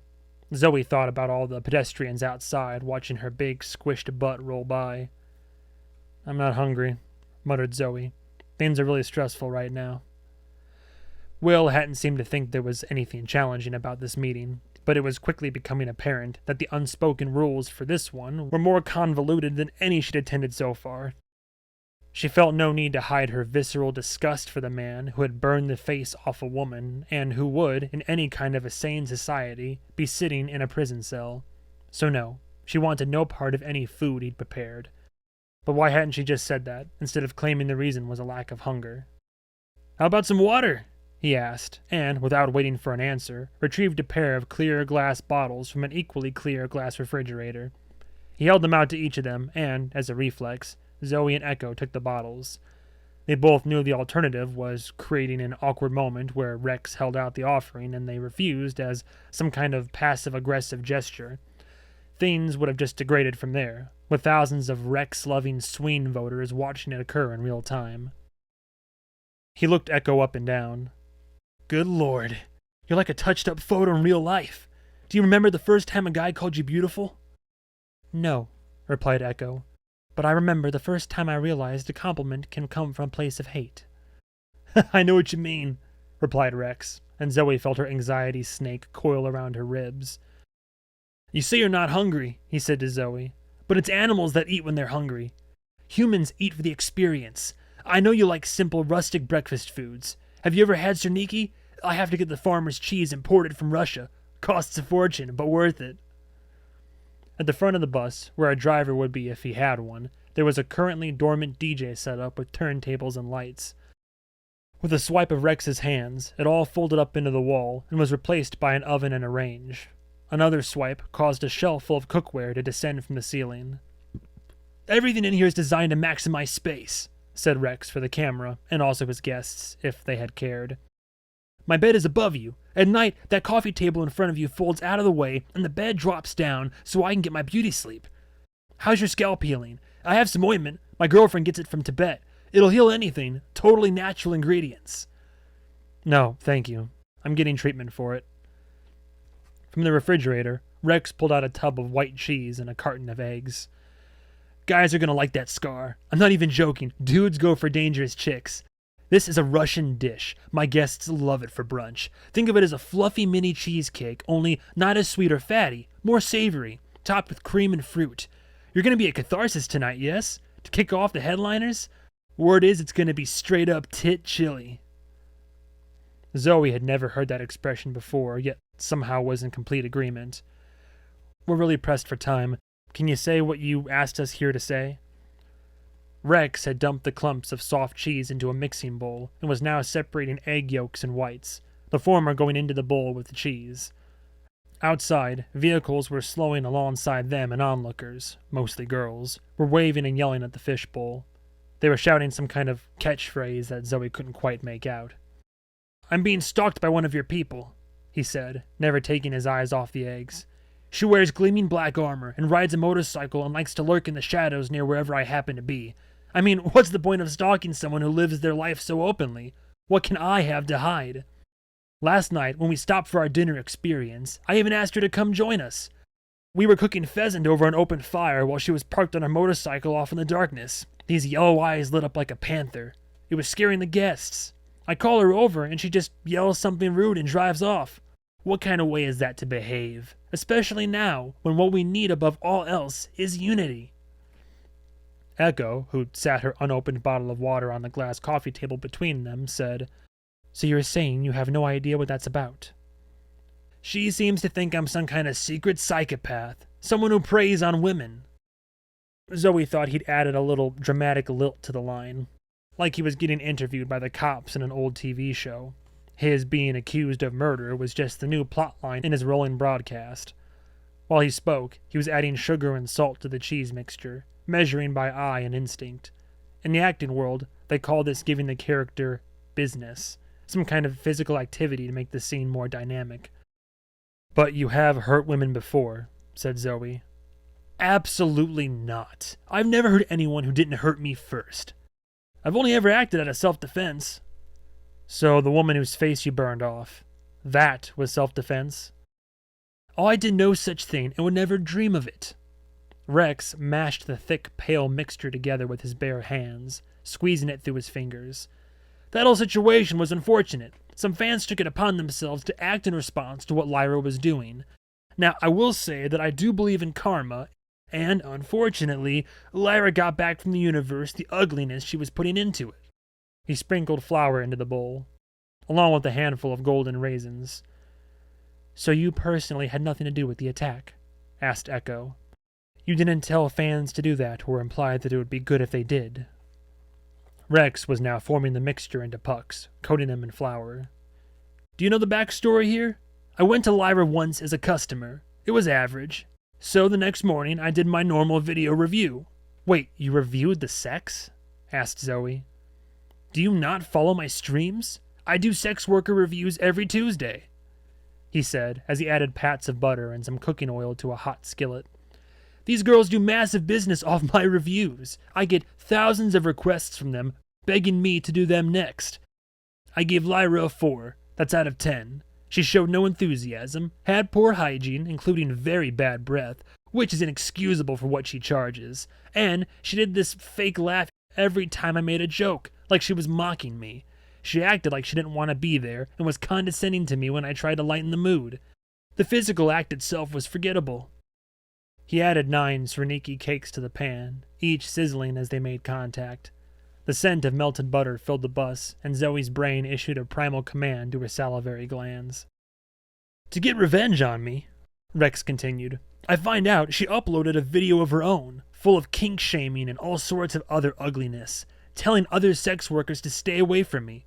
She tried to kill my reputation, which means she tried to kill me, since reputation is all a man has. I did a response video to hers calling her out, saying she needs to learn how to accept criticism. Then things unfortunately escalated from there.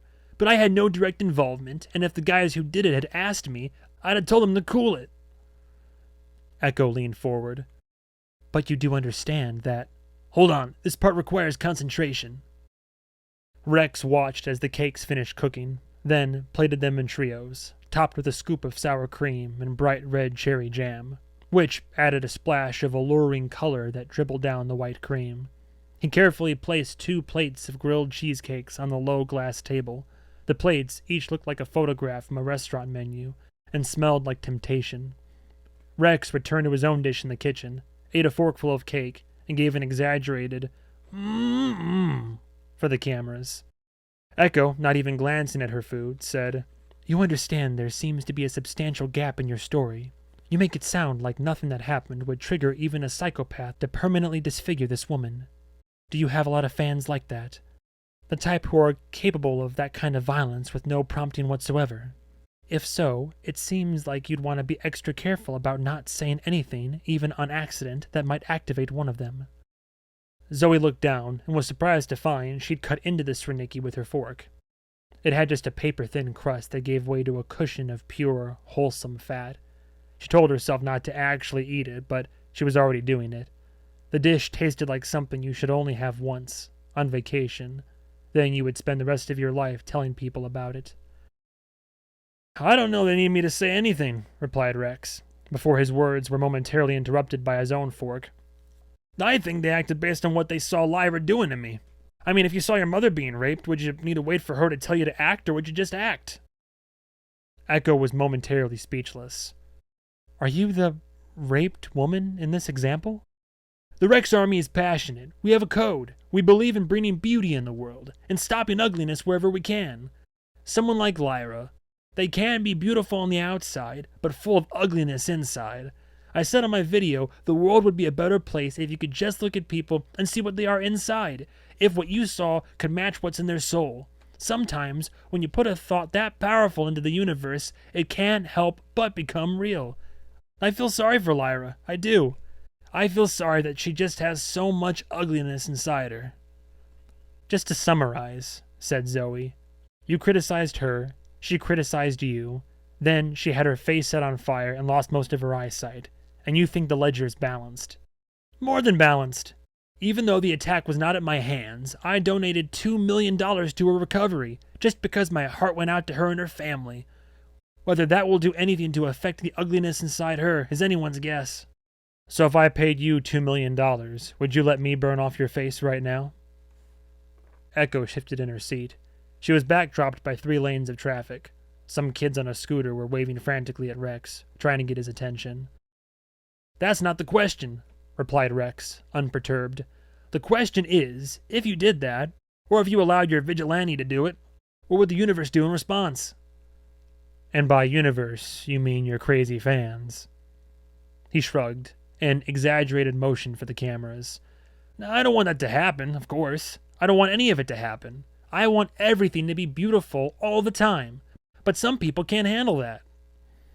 Echo said, Is Lyra the only sex worker you've had this kind of interaction with? Where something went wrong and through karma, they wound up getting hurt? I know you think I'm the sex butcher, he said casually. My heart goes out to the victims. But when all 3 went missing, each time I was right here, in the fishbowl, in full view of everyone, mind, body, and soul open to the world.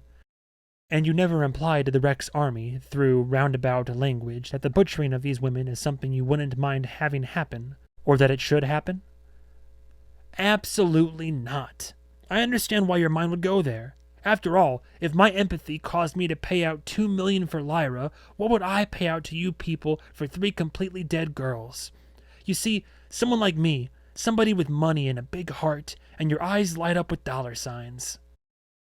Zoe stared at Rex's stupid face and imagined having Dee Dee's power, the physical strength to grab a guy like him by the throat and just crush bone and tendon like squeezing a beer can. She thought about how Dee Dee had restrained herself, and the even more incredible strength that must have taken.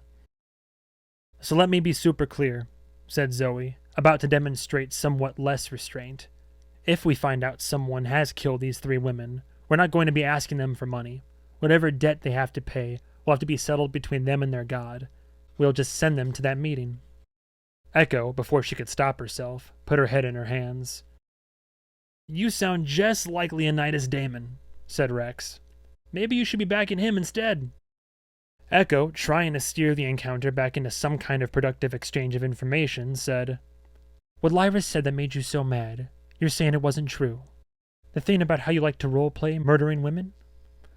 Roleplay is fantasy. To get to a sexually satisfying place, I like to embody the most visceral experience I can imagine. To fully put myself into that position mentally and spiritually. Death, the threat of it, the knowledge that your partner holds its power, it reminds us of the value of life, and the value of life is expressed via sex. It's no secret. I've done it in here, in full view of everyone. But fantasy is fantasy. Zoe had already decided that she was personally done with the meeting. It felt like the bus hadn't moved in a while.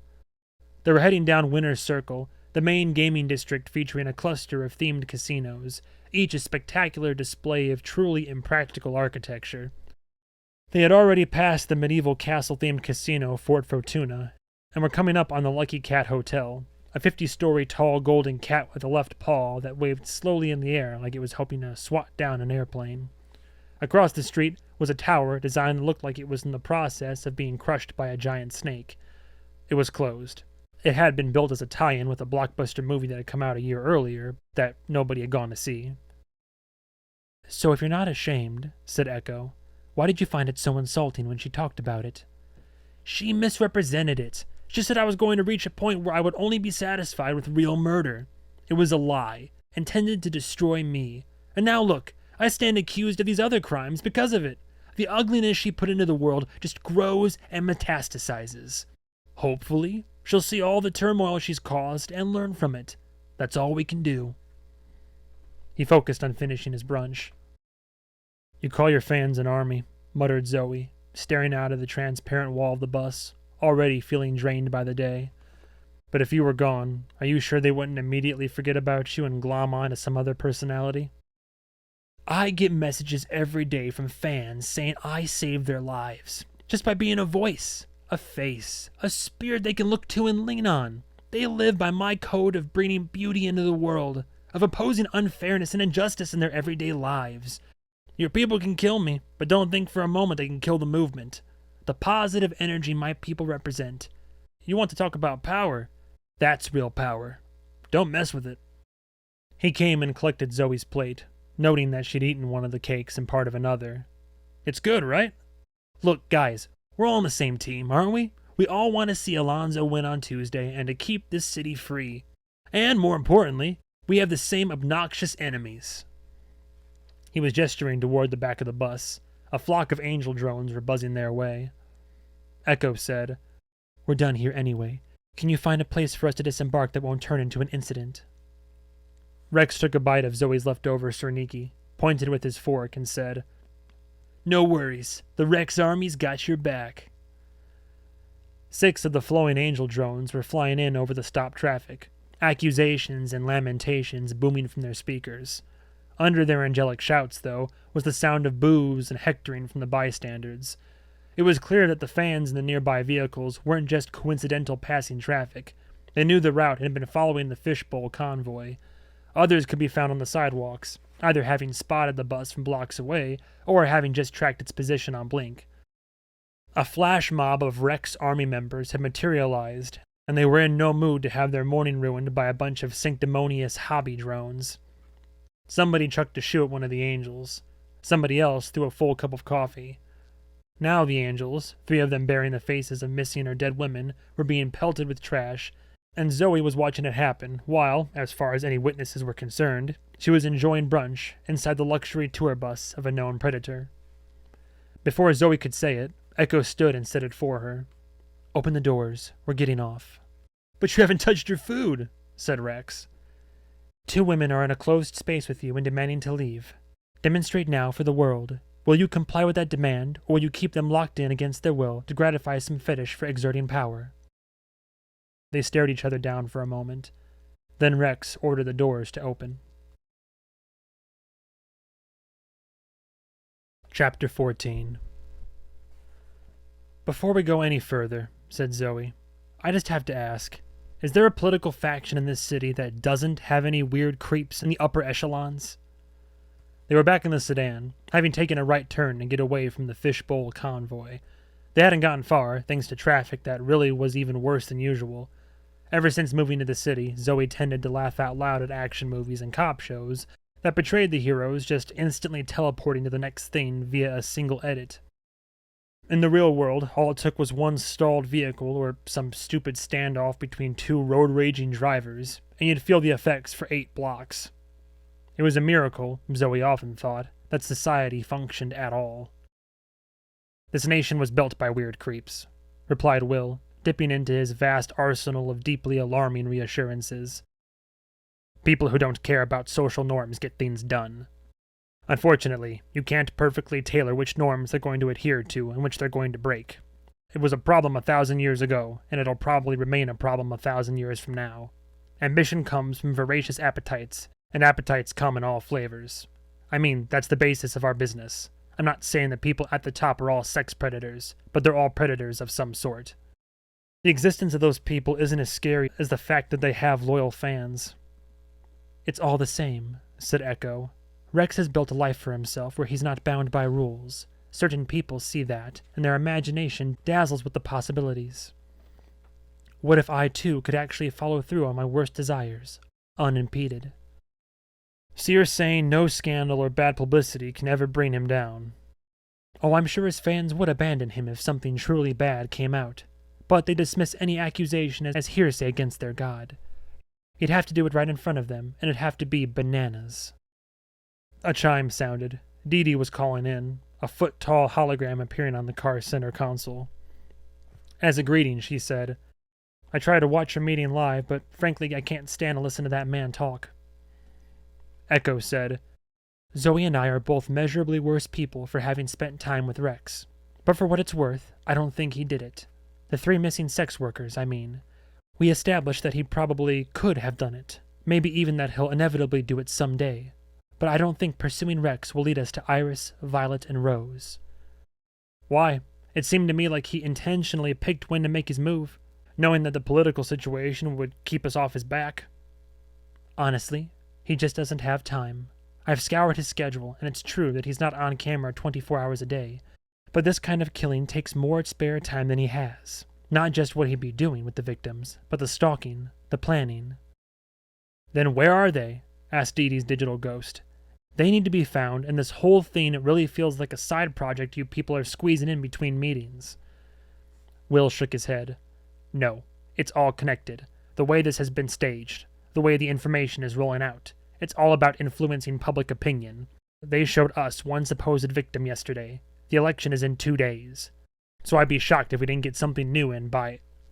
A new call chimed in. Echo asked Dee Dee to hold and swiped a new hologram onto the center console. It was Hank Kowalski, a former detective who transitioned to doing security work for Zoe's organization when the city's checks started bouncing. He was bald and wearing aviator sunglasses that didn't hide the fact that he clearly enjoyed breaking horrific news to people. We've got a corpse here, said Kowalski, in a tone a normal person would use to announce a pizza delivery had arrived. It was dumped in the square, right in the middle of the street, in front of the tourists. It's one of your 3 prostitutes. Will, looking genuinely surprised, sat his drink down and asked, Which one? Iris, second one that went missing, so they're coming in the same order. Will crinkled his forehead, considering how to ask his next question. And what condition is the body in? Perfect, now that you mention it. Got her sealed up in a box. How quick can you be here? They were, in fact, inside of the square. Well, Zoe thought, at least now they knew what was holding up traffic. Will glanced around at the other passengers. We can actually be there in a few minutes, if we walk. They arrived to find that Tabula Rasa PD had made a rare appearance, roping off one lane and part of another, which Zoe figured was probably enough to stall traffic well into Kansas. Gawkers were gathering outside of the police tape, exacerbating the blockage in the process, and drone voyeurs hovered overhead. Most of the street streamers had turned up, the self-proclaimed citizen journalists who appeared in the aftermath of violence, or, if they were fortunate and their intel was good, during it. Zoe recognized all of them but one, an elderly woman in a gray trench coat, and a red, wide-brimmed hat. She had a drone hovering in front of her face, and seemed to be summarizing the situation for somebody.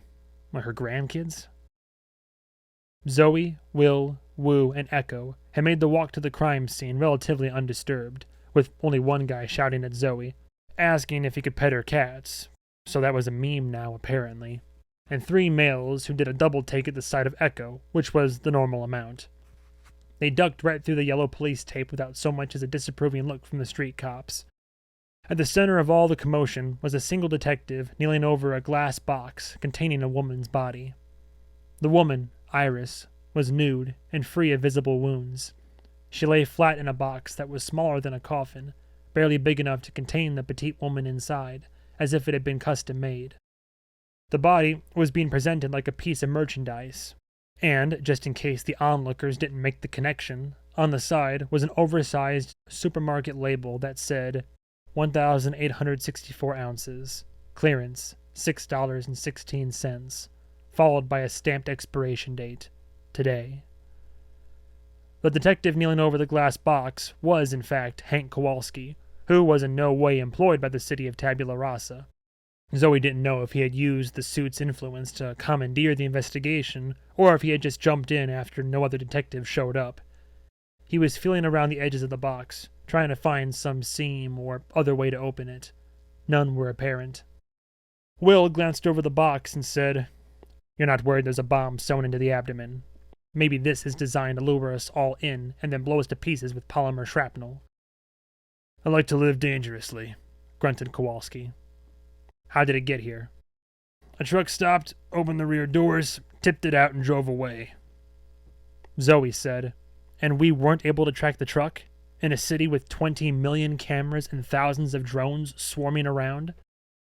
Kowalski nodded sideways. "It's right over there, parked on the sidewalk. No driver. It drove itself here. It's flashing the logo of a local meat company that doesn't exist. I think our perp here fancies himself to be a performance artist. Cops will take it and dust it for prints.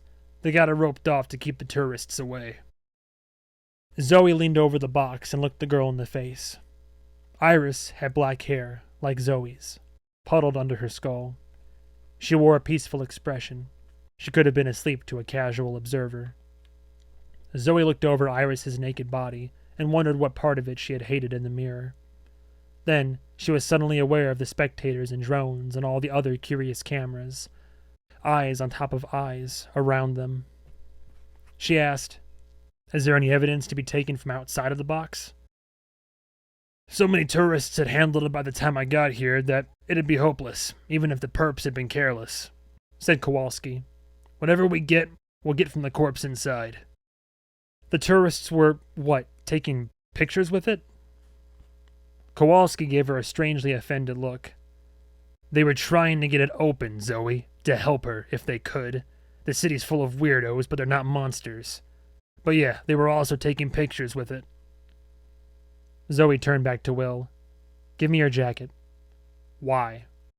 "If you get a call one day that they found me out here in the middle of a crowd, naked, what would you do?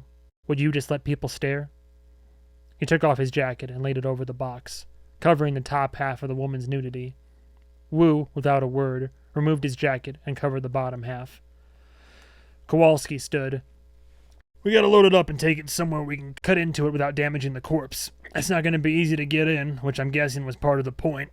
We've got those saws and that laser thing they used to cut victims out of car accidents. But now, Will, you've got me all paranoid about this thing being booby-trapped, no pun intended. Because if so, the back of the station would be the perfect place to set it off. Maybe the sex butcher's got a grudge against the department. Got a bunch of unpaid parking tickets or something." Zoe kneeled by the box, taking Kowalski's place at the dead woman's side. "I didn't see any marks or anything at all in the body. Did he suffocate her in here?" "Not likely. There's no bruising or broken nails where she'd have tried to kick or claw her way out. Maybe an injection to stop her heart. They clearly wanted her preserved. I guess she was alive as recently as 2 or 3 hours ago. There's no sign at all of lividity." "Of what?" Before he could answer, Echo said, "There's always a bruising at the bottom of a corpse soon after death, where blood settles after it stops circulating. She has none. It was the first thing I noticed." Zoe looked closely at Iris's face. "Is it possible that they—" The woman's eyes snapped open. Her mouth went wide, gasping for air like a stranded fish. Her eyes darted around, trying to make sense of what she was seeing, to understand what nightmare she'd been abducted into. "She's alive!" screamed Zoe, pawing around the box as if she was suddenly going to find the opening mechanism the veteran professional detective had missed.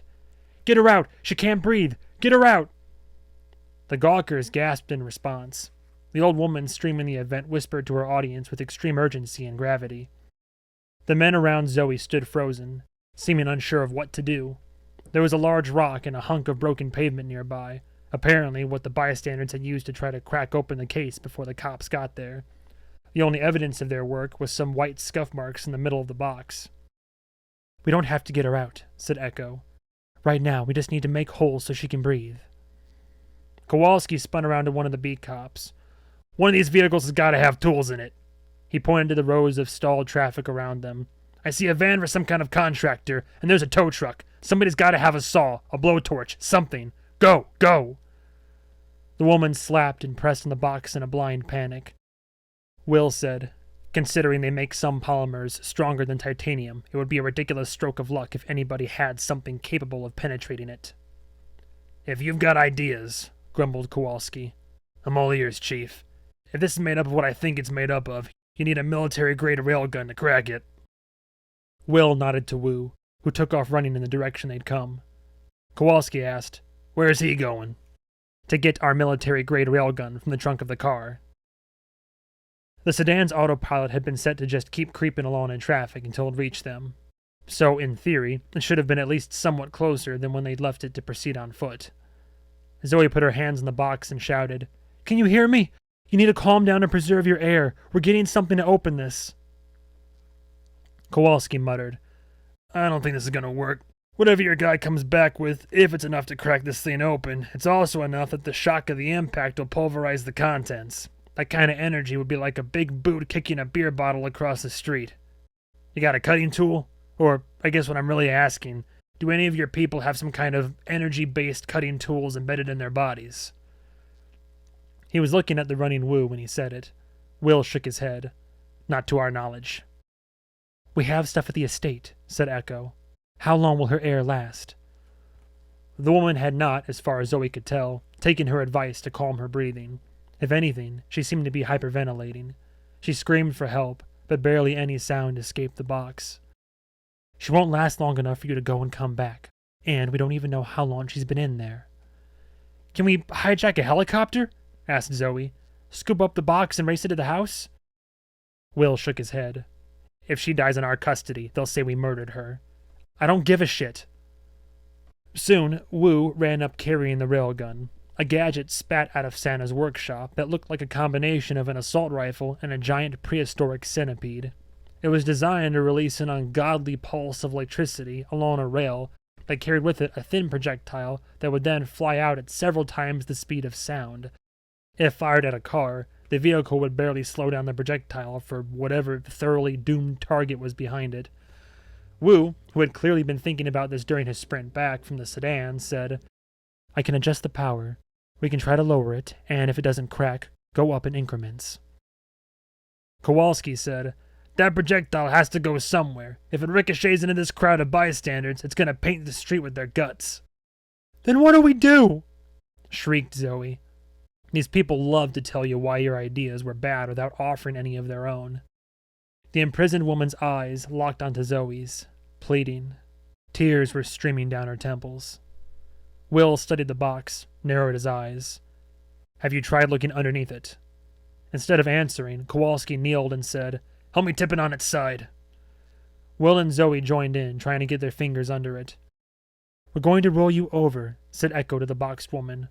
"Protect your face, okay?" Iris showed no sign that she'd heard. Wu got on the other side and braced the bottom of the box with his shoe. Everyone else lifted on the glass. Iris shrieked. There was a wet, muffled pop, and the top third of the box became a splatter of red. Bits of gore dripped down the interior of the glass. All three of them flinched so hard that they recoiled, dropping the box back to the pavement. The woman's bare limbs thrashed once, then twitched, then went limp. Everyone froze in stunned silence. Echo stood with her hand over her mouth. Wu held his useless alien gun. The crowd stared and let their cameras record, but no one spoke, aside from a few people in the back muttering to ask what had happened. Finally, the old woman who'd been streaming the crime scene said, "Oh, sweet Jesus." Kowalski said, They must have planted some kind of charge in her skull, and her sinuses by the look of it. God damn." Iris's face was like a fully bloomed rose. At least, that's what Zoe took in during the 1 second she spent looking before turning away. She bent over and put her hands on her knees. The box had been rigged, apparently, to kill Iris if they tried to move her, to kill her right in front of them. Will's reaction, as was often the case, was infuriatingly out of step with those around him. He stood, his hands on his hips, glaring down at the bloody box with an expression of annoyed curiosity that Zoe thought should be carved onto any memorial statue made of the man. He said, "Let's go ahead and turn it over." "Why?" asked Zoe. Will turned to Kowalski. "You examined her for how long before we got here?" "Probably 30 minutes, maybe more." "And that whole time, you never noticed that she was still breathing?" "She wasn't breathing. I mean, she'd have been fogging up the box." Will shook his head, annoyed. He went about lifting the box once more. Everyone joined in, tipping it all the way over until it was face down. The bottom of the box was revealed to be flat black metal, the only side that wasn't transparent. Will got down on the ground, looked into the side of the box, stood up with a "that's what I thought" expression, and picked his jacket off the street. He didn't say a word as he brushed off the dust and put it back on. Zoe got down to see what he had seen. The corpse should, of course, have tumbled around inside the box, landing on its ruined face. Instead, it remained in the exact position as before, defying gravity. The body stuck to what was now the top of the box. Zoe thought for a moment that the killer had glued or otherwise attached the woman to that surface, but not even the black hairs lying across her forehead fell as they should. The blood and bits of exploded bone dripped the wrong direction. It was like gravity inside the box had been reversed. Zoe said, "What the—" "I thought maybe it was an animatronic," answered Will. "But it's not even that. It's 5 screens, synced to create a 3D image. The box is empty." Kowalski said, "I'm gonna be frank, this would have pissed me off less if it had just been a regular old corpse in a regular old box. I swear, the crime in this city is getting too stupid for me to keep up with. I mean, what could the prosecutor even charge here? Obstructing traffic? Disorderly conduct?" "A psychopath with a knife just wants to kill women. Whoever is doing this is trying to change the world. It's objectively scarier." "This setup wasn't cheap either," added Echo. "So now we're dealing with someone who has resources." "Hold on," said Zoe. "Is Iris dead or not? I mean, I know we don't have a corpse here, but what we saw in this box, was this a live feed? Is there a body on a table in some guy's basement with 5 3D cameras pointed at it?" "That's certainly what they want us to think," answered Will. "But ask yourself this. If the killings were real, why go through all this trouble to keep us physically separated from the corpses?" "Preventing us from collecting forensic evidence would be one reason," said Kowalski. "Do we have somebody who can do an analysis on the video, see if it's a live feed or a special effect?" Kowalski lit a cigar. "I got a guy." "Good. Get it to him. Let us know as soon as you know something. We've gotta—" "If you say we have another meeting to go to," said Zoe, "I'm gonna steal one of these cars and run you over with it." Chapter 15. Zoe had expected an avalanche of messages from her mother inquiring about her difficult day of increasingly surreal horrors, but had received only a single message, cryptically asking if Zoe was interested in a coupon for a free waxing appointment. Her mother did, in fact, have a job as a sexuality coach, which had always triggered relentless mockery from Zoe's friends in school. This wasn't because she needed the money, obviously, but because otherwise worrying about Zoe would become her full-time job. There was an unspoken rule that she would not obsessively follow news of her daughter's adventures via Blink, but whenever anything big happened, friends and coworkers always turned up to deliver the news, usually in the most alarming way possible. Instead of getting into all that had occurred, Zoe just replied to the free waxing message with a crude joke, which would hopefully indicate that she was unharmed and in good spirits. The entire team was gathered in the conference room back at the estate, for what Will insisted was not a meeting but a debriefing. Andre had brought coffee from a joint down the street called Beansomnia, which was a sore subject around the estate. They charged $20 a cup, and yet still made an espresso inferior to what Zoe could craft in the kitchen's machine, if she had the actual desire and energy to do so. Nobody else cared, because they were getting exotic flavors with 10 different ingredients, covering the fact that the espresso was bitter from over-extraction of the grounds. The joint was running their machines too hot or too long, or using the wrong grind, or something. Sometimes, when Zoe wanted to escape reality, she daydreamed of buying that shop and whipping them into shape. Today, she was actually dreaming up details about how she would decorate the interior, deciding she'd turn half of it into a fancy Swiss chocolate shop. Then the meeting kicked off in earnest, and she forced herself to pay attention. Bud has suggested he's hit the jackpot in terms of information, Will was saying, so he gets to go first. Bud set his cowboy hat on the table in front of him and said, "Right off the bat, I have an answer to the question of the 3 working girls' names, all of them being flowers. It turns out Violet, Iris, and Rose knew each other. And I mean before they got into this field of endeavor. They kept their friendship private, but all 3 were doing soft-core shows on Blink, with aspirations of modeling or acting or what have you, then moved out here with the promise of getting jobs waiting tables in one of the high-end joints. They bought the old fantasy that high-roller tips alone would make them a white-collar income, get them in touch with studio executives and the like. They then found that those big tips only came when, let's say, bonus services were offered, and that a lot of those tips are paid in the form of ISO, or whatever flavor of opioid is on tap this week. And that right there is your ambitious young dreamer to sex worker pipeline. The 3 all got jobs at Chalet, came up with their aliases together, and agreed to keep an eye out for one another." Zoe said, "But that doesn't tell us anything about what happened to them, does it? Unless you're saying they all knew the killer." 1 month ago, all 3 attended an off-the-books exclusive underground get-together in Las Vegas. No cameras, no phones, everyone signed an NDA, at least 70 people in attendance, including our friend Rex. Echo said, "Well, there it is then." "Is it?" asked Zoe. "Because I thought your last update was that those Liberator nuts had talked to them right before they disappeared."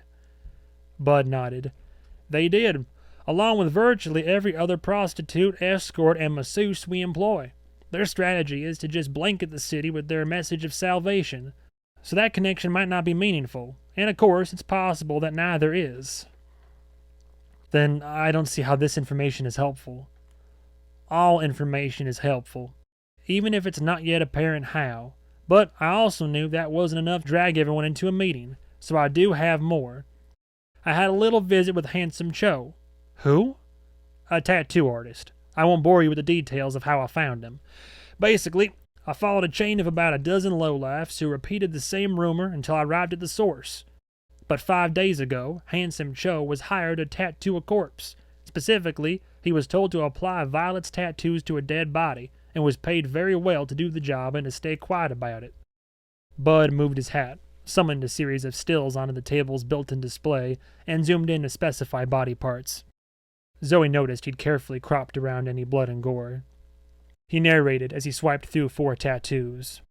Butterfly on the wrist, a set of paw prints on the left buttock, a red hand around the left ankle to make it look like tied string. They even had him do the tiny cartoon devil on the nape of her neck. That one not only is invisible in the torture video they made, but I can't find anyone who even knew about it. Where it was placed, it had always been covered by her hair." "Meaning," said Echo, "they were making a fake Violet body, but may have had access to the real thing." This yielded a moment of silent consideration at the table, but Zoe thought it just muddled the picture even further. "And before you ask," added Bud, "no, our tattoo artist never interacted with his employer directly and never saw any faces or heard any voices. He showed up, the body was there, he did the work, left. I'm guessing that what we saw in the mutilation video was Violet's screaming head digitally wrapped onto an already dead corpse, one made to look just like her." "So Alonzo was right," said Will, "and that's 2 fake murders done at some expense. Thank you, Bud. Andre, you're up." Andre was taken aback. "I didn't even tell you I had news." You get this eager expression on your face when you've got something to share. "See, this is why everybody hates playing cards with you. But yes, I do have news. A fight and/or riot broke out a bit ago downtown, between a group of volunteers registering voters for Alonzo and some pro-Damon types. Nobody dead, but 3 in the hospital. It seems worth pointing out that all the Damonites were from out of town. Not long after that, one of Damon's mobile campaign trucks, you know, the ones that drive around town blasting slogans at everybody, got tipped over. Not by a crowd, but by one guy. Somebody with implants, said Will. We knew that was inevitable. Someday, Zoe thought, there would surely be a book written about the augmentation implant subculture as it grew up around the city. So far, the overwhelming majority of the augmented were men and fit a particular profile. Virtually all relentlessly promoted their abilities on Blink in an effort to parlay them into some kind of notoriety, and, as a group, there seemed to be a shared belief that they were destined to be the true power in society, if they weren't already. In their videos, they ranted about what needed to happen with taxes and crime and abortion. They'd melt iron bars with their hands while they talked, as if to say, "See, my opinions matter now. Please listen to me." They would make vague threats to politicians, even the president, acting as if possessing the physical strength to tear their way through the fence around the White House meant they had a proverbial seat at the table, as if that had been the only thing holding them back before. That first wave of implants had, it seemed to Zoe, attracted those who had a child's idea of what power was and how it worked. The second wave of customers would, she thought, be people like Dee Dee, who sensed an arms race coming. Those who didn't want to be left behind in a world in which this first group of crazies had become common. There were still only a few hundred augmented vigilantes in the city, but knowing that the next man who grabbed your arm might just be able to squeeze the limb in half with his fingers had been enough for Dee Dee and others to line up for implants. But what Will was referencing was the suit's looming fear that the augmented community, particularly the subsection of the community who were dumbasses, would collectively decide they needed to intervene in the election in the only way they knew how. Echo said, "We've had to eject 3 of them from Catharsis so far." The festival was a no-implant zone. Nobody wanted a mosh pit where one dude swinging elbows would decapitate 3 people at once. 1 was just a fan. 2 were volunteering their services as security. "How nice of them," said Zoe. "So then," said Andre, making it clear he wasn't finished rattling off his stream of alarming news, "Leonidas Damon decided to make an appearance at Catharsis, turning up in the infield campgrounds to shout politics at the kids. He got mobbed by the fans. Then they got mobbed by non-fans. Then security came over to break it up, and, again, it turned out one of our security volunteers had implants he didn't disclose. He picked up one dude and threw him at another dude. Several broken bones there. Then that went viral on Blink, and a bunch of idiots retaliated by going after one of Alonzo's voter registration convoys. They overturned a car. It caught fire. Things got rowdy, and 6 people wound up hospitalized. One of them stabbed pretty bad." Zoe said, "Please tell me there are no more crises, because I'm already finding it a little hard to breathe." "I don't know that this qualifies," replied Echo, "but Aviv's video went up, about the estate break-in." Zoe had, incredibly, forgotten all about that. "Did he keep his word? About leaving me out of it?" I don't see you in the video. I mean, he did title it, 'I drilled Zoe Ashe's basement,' but..." With a strange expression she couldn't decipher, Will asked Zoe, did he mention having any more stunts planned leading up to Election Day? Anything for, say, in the middle of the vote? "We didn't get into it, beyond him guaranteeing he wouldn't mess with me while I was on stage tonight." "Did you get into who he wants to see win the election?" "He thinks both candidates are trash, and that the whole process is fake. I didn't disagree."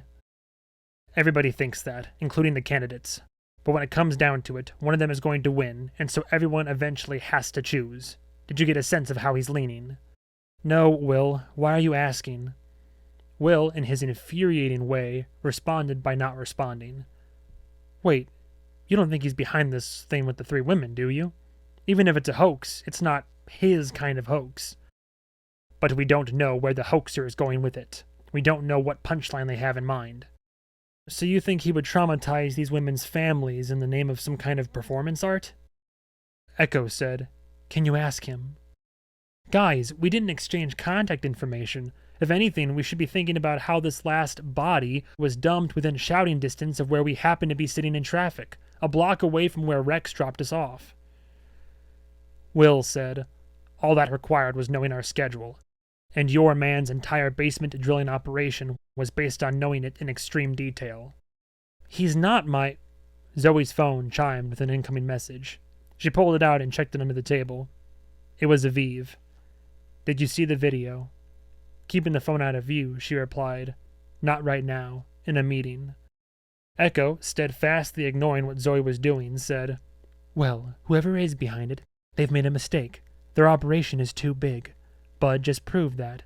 This is the work of a team, and that team has had to make purchases over the last few months, including farming out tasks to outside crews. With Aviv, he doesn't care if you know who pulled it off, and in fact, that's the whole point." A new message came in. Aviv. "Ha, I bet you have the weirdest meetings." Zoe didn't send a response. A few seconds later, Aviv. "Have they filled in the hole yet? If I come to see you, can I use that same one, or do I have to drill a new one?" Zoe. "My people are sitting right next to me. Stop messaging." Will said, "Here's what I can't get past. If it was Rex, why would he want to make the bodies public and swing the election toward the candidate he openly opposes? If it was the Liberators, why would they stage this last one so that we would be the first on the scene? All they got was the whole city watching us trying to save the victim.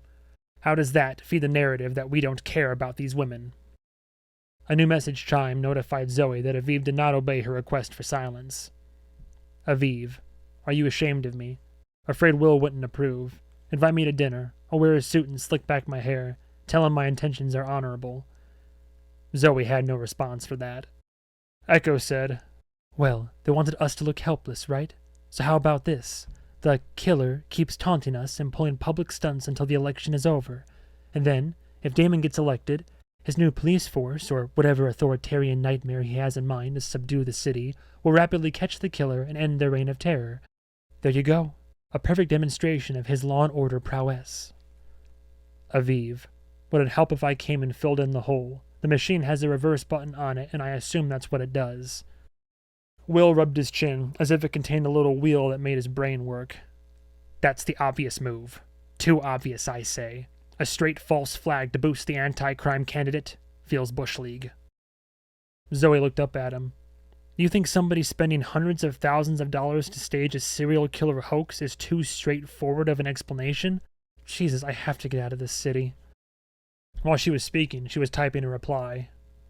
Zoe. "My people think this thing with the missing women is one of your pranks." A moment later. Aviv. "How much spare time do you guys think I have? The pirate ship and drill thing took months. That's all the stunts I had in me." After another moment. Aviv. "Okay, maybe one more. But no, I have not faked the kidnapping of multiple women from a historically vulnerable and exploited community." "Also," said Andre, "it runs the risk of getting found out. All it would take is one of those supposed-to-be-dead girls going to the press. That would sink Damon. He doesn't mind looking evil or abrasive, but this would make him look silly and incompetent." Zoe shoved her phone in her pocket to cut off her temptation to respond to any further messages. "Okay," she said. "Everybody back up. What if I care less about the organization pulling the stunt and their hypothetical goals than I do about the actual physical condition and location of these actual 3 human beings? Even if they're still alive, there's no guarantee their captors plan to keep them that way. Like you said, they can't be allowed to go public with their experience. I personally consider that to be the ticking clock here, not the stupid election." Bud nodded. "We're working on it." "All right. So this meeting was all bad news and we made no progress on anything. Is that it?" "I have a question," announced Wu from his spot in the doorway. "At what point does the situation at Catharsis become too volatile for Zoe to attend?" Zoe immediately felt a rush of pure, hopeful joy. Could this be the excuse she needed to not take the stage tonight? Will said, "She should be there. Everything we've been doing has been about establishing her as the new face of the organization." "But it's her choice, since she is our boss." "All I do is advise, Wu. She'll do what she wants. You know that." They both looked to Zoe, and her little flicker of hope was snuffed. The order for her to skip the appearance could come from someone else, but not from her. She wouldn't feel right about it otherwise. Will clearly knew this. "No," she muttered in a defeated voice. "I'll go. I'm not going to run and hide." She heard her phone chime with another message and was proud of herself for keeping it in her pants. "Do you have finalized text of your remarks?" asked Will. "It's not going to be a speech. I'll thank everyone for coming and make a joke and walk off. What's the joke? I'll just say something. Will was visibly alarmed by this. Bud, can you work with Zoe on the joke? Come on, she said. What's the worst that can happen? Andre shrugged. You create a viral scandal that propels a psychopath to power. He slowly takes over the world and humanity descends into 1,000 years of darkness. Oh, right. Are we finally at the end of this nightmare of a meeting? One last thing, said Will. If by some odd chance you should hear from Aviv, try to see if he does, in fact, have some kind of stunt planned for tomorrow, or, even worse, Tuesday for the election. This whole situation is combustible. The last thing we need is him causing some kind of chaos. I'll let him know if I run into him. Zoe looked at her bare wrist as if there was a watch there. I am absolutely going to need to get some drinks in me before this thing tonight. How much time do I have before we have to leave? Pardon me, said Carlton, who had appeared at the door. Miss Ashe, you have a visitor. D.D. Dunn wishes to speak to you. She is in the foyer. Everyone around the table exchanged glances. She wants to speak only to me. That is correct. Zoe stood. Well, I hope she's fine with me drinking while we talk. As soon as she was out of the room, Zoe succumbed to temptation and checked the last message she'd missed. Aviv, see you at Catharsis tonight. I got an all-access pass. Zoe stopped dead in the hallway. Zoe, tell me you're kidding. Aviv, I am not. Zoe, you literally have a bounty on your head. The festival will be packed with Damon's people. Aviv, are you worried about me? Zoe, I'm worried about the festival turning into a hellish orgy of violence. Aviv, how would that be any different from previous years? Zoe, I'm serious. Aviv, see you tonight. Will you be in the artist's trailer park? Zoe, leave me alone. I'm busy. Zoe found Dee pacing by the huge bronze doors in the foyer. Foyer? How fancy should I be? In full gleaming black vigilante garb, minus the mask with its glowing yellow eyes. Her hands were at her sides, locked into flat paddles by her glitching implants. As a greeting, Zoe said, We have more information, but it doesn't point in one specific direction. Someone wants to meet with you for lunch. There's a noodle bar on 61st, right in the heart of rich tourist hell. Let's go. Who is it? You'll see. You can get on the back of my motorcycle. No, I can't. Wu needs to come and he needs to scan and prep the area in advance. Everybody yells at me if I go off on my own. Now, if they want to meet me here, they can. She doesn't want to meet here. And tell me who it is. It's Lyra Connor. Dee gave Zoe a hard look, like she was daring her not to remember the name. Zoe said, The woman whose face Rex burned. Dee nodded. We'll meet you guys there, said Zoe. It's the noodle place that's all open, with the waterfall, right? You're telling me that your employees dictate your decisions? I'm telling you that I try to be a good boss and not make their lives harder, and that I've been guilty of thinking of Wu as this silent accessory who just hovers around. But he's actually a human being, and, while he wouldn't put it this way, he actually cares what happens to me. He worries. So no, I won't go without him. But I do have one important question. Does this place serve alcohol?